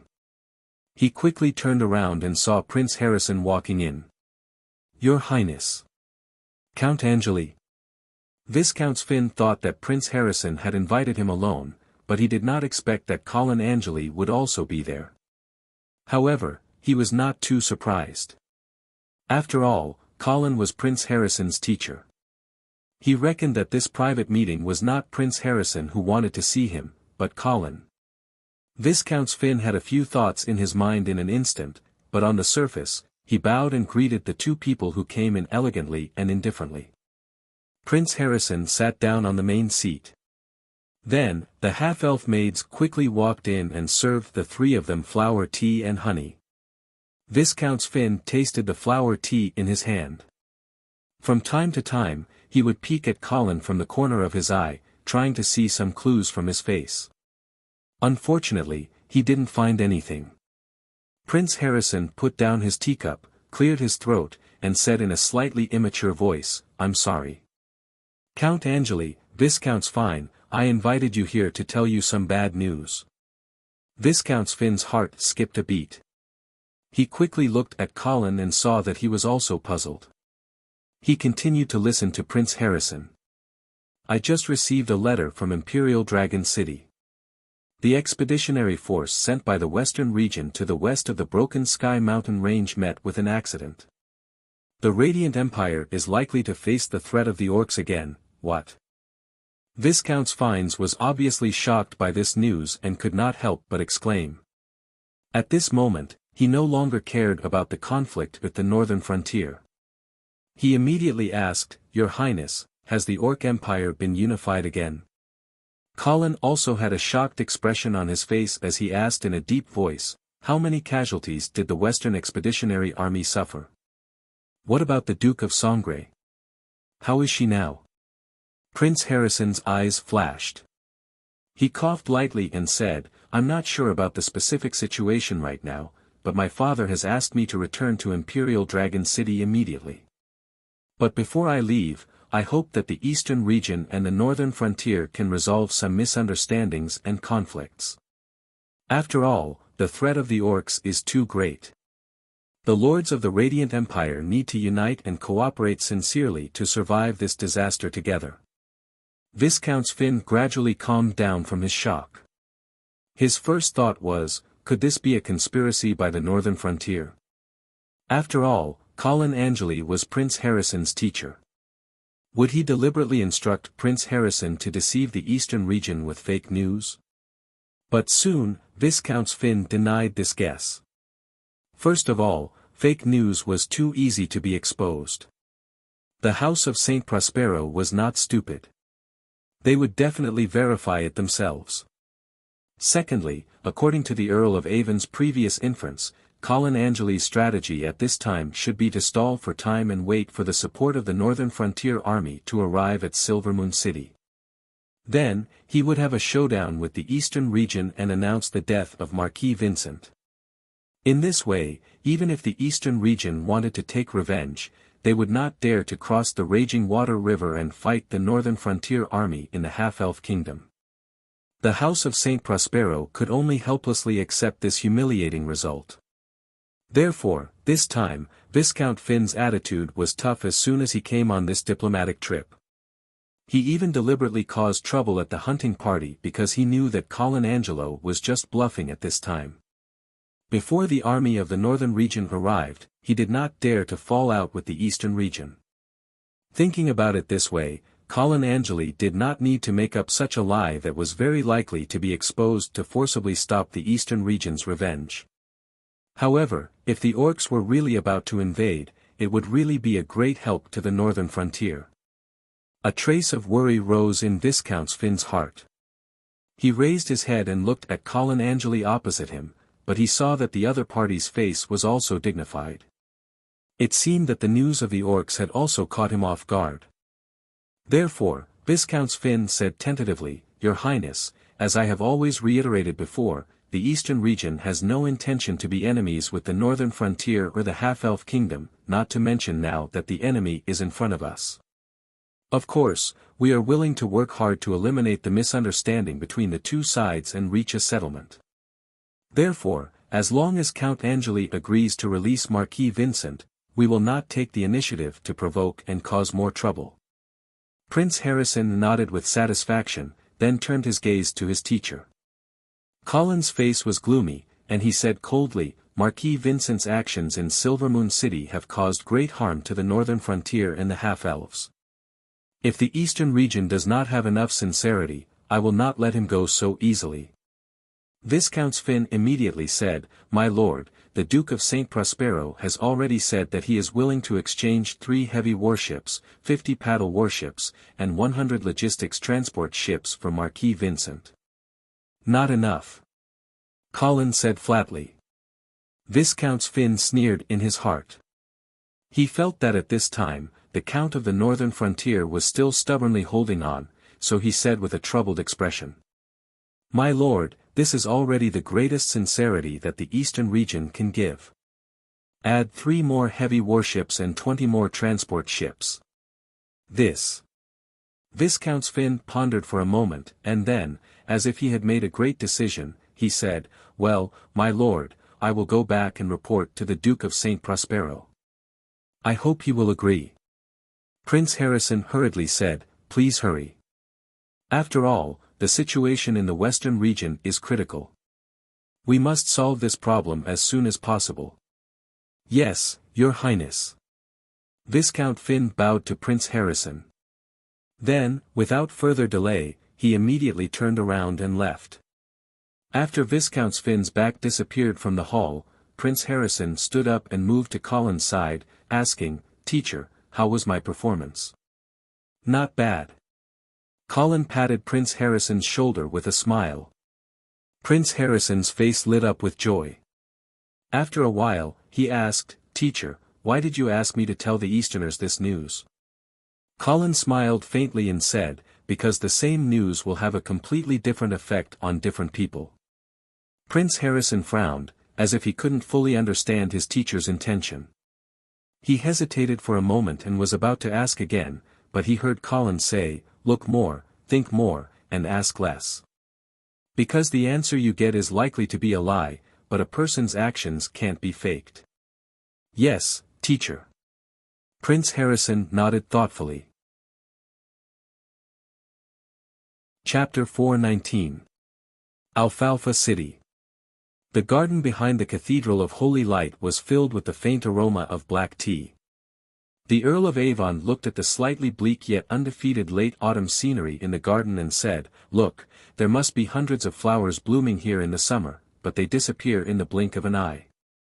No matter how beautiful the flowers are, they will only last for a summer. What's the difference between people? He put down the teacup in his hand and sighed. It was unknown whether he was lamenting the withering of the flowers or the impermanence of life. Orlando, who had just taken over as the president of the Alfalfa Brotherhood, sat respectfully to the side. His brain was working so fast that it almost turned into a whirlpool. He carefully considered every word and sentence of the Earl of Avon, hoping to make the most appropriate response. The Earl of Avon continued, Sometimes I admire the gardeners. They always manage this place beautifully according to the different seasons, so that this garden presents a completely different beauty in different seasons. Orlando understood tacitly and immediately said in the most sincere tone. My lord, I am willing to be the most humble gardener under your command and create the most beautiful scenery for you. In the face of Orlando's display of loyalty, the Earl of Avon chuckled and glanced at him. He nodded noncommittally and said, I know of your talent. It would be a waste of your talent to only be a gardener. Moreover, I don't want the beautiful scenery to be limited to this garden. Orlando blinked and asked tentatively, My lord, you mean, the whole Alfalfa City? Yes. The Earl of Avon nodded and then strolled into the depths of the garden. Orlando hurriedly followed. I've circled around Alfalfa City a few times and found that many places are already in ruins. The residents here are also destitute and dejected. Moreover, there are cases of swindling, murder, and robbery everywhere. This makes my heart ache. Although this city does not belong to the eastern region, but after all, there are a large number of eastern region people living here. I hope that they can live a decent life, and I also hope that this city will no longer be a rotten sore on this land. The Earl of Avon said it so clearly that Orlando certainly understood. But what he didn't understand was why the eastern region suddenly wanted to regulate Alfalfa City. Even if there were many people from the eastern region living here, Alfalfa City was still the territory of the half-elf kingdom. Unless, Orlando's heart quivered, and he immediately reacted. Could it be that the eastern region already had the confidence to occupy Alfalfa City? He knew that Count Angeli was trying to get Marquis Vincent back, but he was not Count Angeli's henchman, so he did not know the details of the plan. However, there was no time for Orlando to think about it. He hurriedly said respectfully, "Count, please rest assured that I will gather the leaders of the Brotherhood as soon as possible and come up with a governing plan for your review. Under your guidance, we will do our best to revitalize this city." The Earl of Avon nodded with satisfaction and waved his hand, indicating that Orlando could leave. Orlando understood, so he bowed and left. The Earl of Avon stood alone in front of an osmanthus tree, smelling the strong fragrance of the flowers. Suddenly, he heard footsteps behind him again. When he turned around, he saw Viscount Finn walking over in a hurry. The Earl of Avon raised his eyebrows and asked doubtfully, "Why are you back so soon?" Viscount Finn said with a solemn face, "Count, something has happened in the western region. The orcs are likely to invade." The Earl of Avon was obviously shocked by the news. He was stunned for a moment, then asked, "Where did you get the news?" Prince Harrison said it himself, and he also hopes that we can solve the dispute with the northern frontier as soon as possible and unite against the outside world. The Earl of Avon thought for a moment and asked again, "What is Colin Angelo's attitude on your trip to Silvermoon City this time?" "When I first arrived, it was just in time for the hunting festival tournament. I followed your arrangements and sent Knight Omar to cause trouble, but the northern frontier actually pushed out Insfar Lut, the former Duke of Lut of the half-elven kingdom." "Yes. He actually didn't die, and he's still working for Colin Angelo. Therefore, I couldn't use this matter to test whether Colin dared to fall out with the eastern region. However, at the banquet after the festival, I took the initiative to discuss the conditions of redemption with Colin. The other party obviously avoided the topic, and the intention of evading and delaying was obvious." The Earl of Avon nodded and said, "It should be. Colin is feeling guilty now. Then the threat of the orcs this time shouldn't be a conspiracy of the northern frontier, right? It shouldn't be." The Earl of Avon shook his head. "This kind of lie is too easy to expose. However, I will also send a letter to my mother to verify it, just in case. In addition, I just received news this morning that the Golden Lion Legion of the northern frontier suddenly stopped advancing at the border of the half-elven kingdom. I was wondering what the hell they were doing, but now it seems that they must have received news from the western region." Viscount Finn was a little doubtful. "We haven't reached a redemption agreement with Silvermoon City yet. How would the Golden Lion Legion dare to stop advancing? It should be Marquis Garcia's order." "Marquis Garcia?" "Yes." The Earl of Avon said confidently. "If you carefully understand Marquis Garcia's past, you will understand that he is a staunch externalist, who opposes all forms of human civil war. It is precisely because of this that the relationship between the two brothers was tense when the previous Duke of St. Hilda was alive. Marquis Garcia vigorously developed the cavalry and constantly intensified the conflict with the trolls. He also forcibly consumed the power of the northern frontier in the north to prevent the Duke of St. Hilda from having the idea of moving east. Therefore, when the threat of the orcs appeared this time, Marquis Garcia would definitely stop Colin Angelo from mobilizing the Golden Lion Legion to move east at the first opportunity. He might even ask him to immediately lead the Blood Cavalry back to the northern frontier. Viscount Finn's face lit up and he smiled. In that case, the matter of the orcs is a once-in-a-lifetime opportunity for us. That's right. Earl of Avon also became excited and hurriedly asked, have you reached an agreement with Colin Angelo after that? Not yet.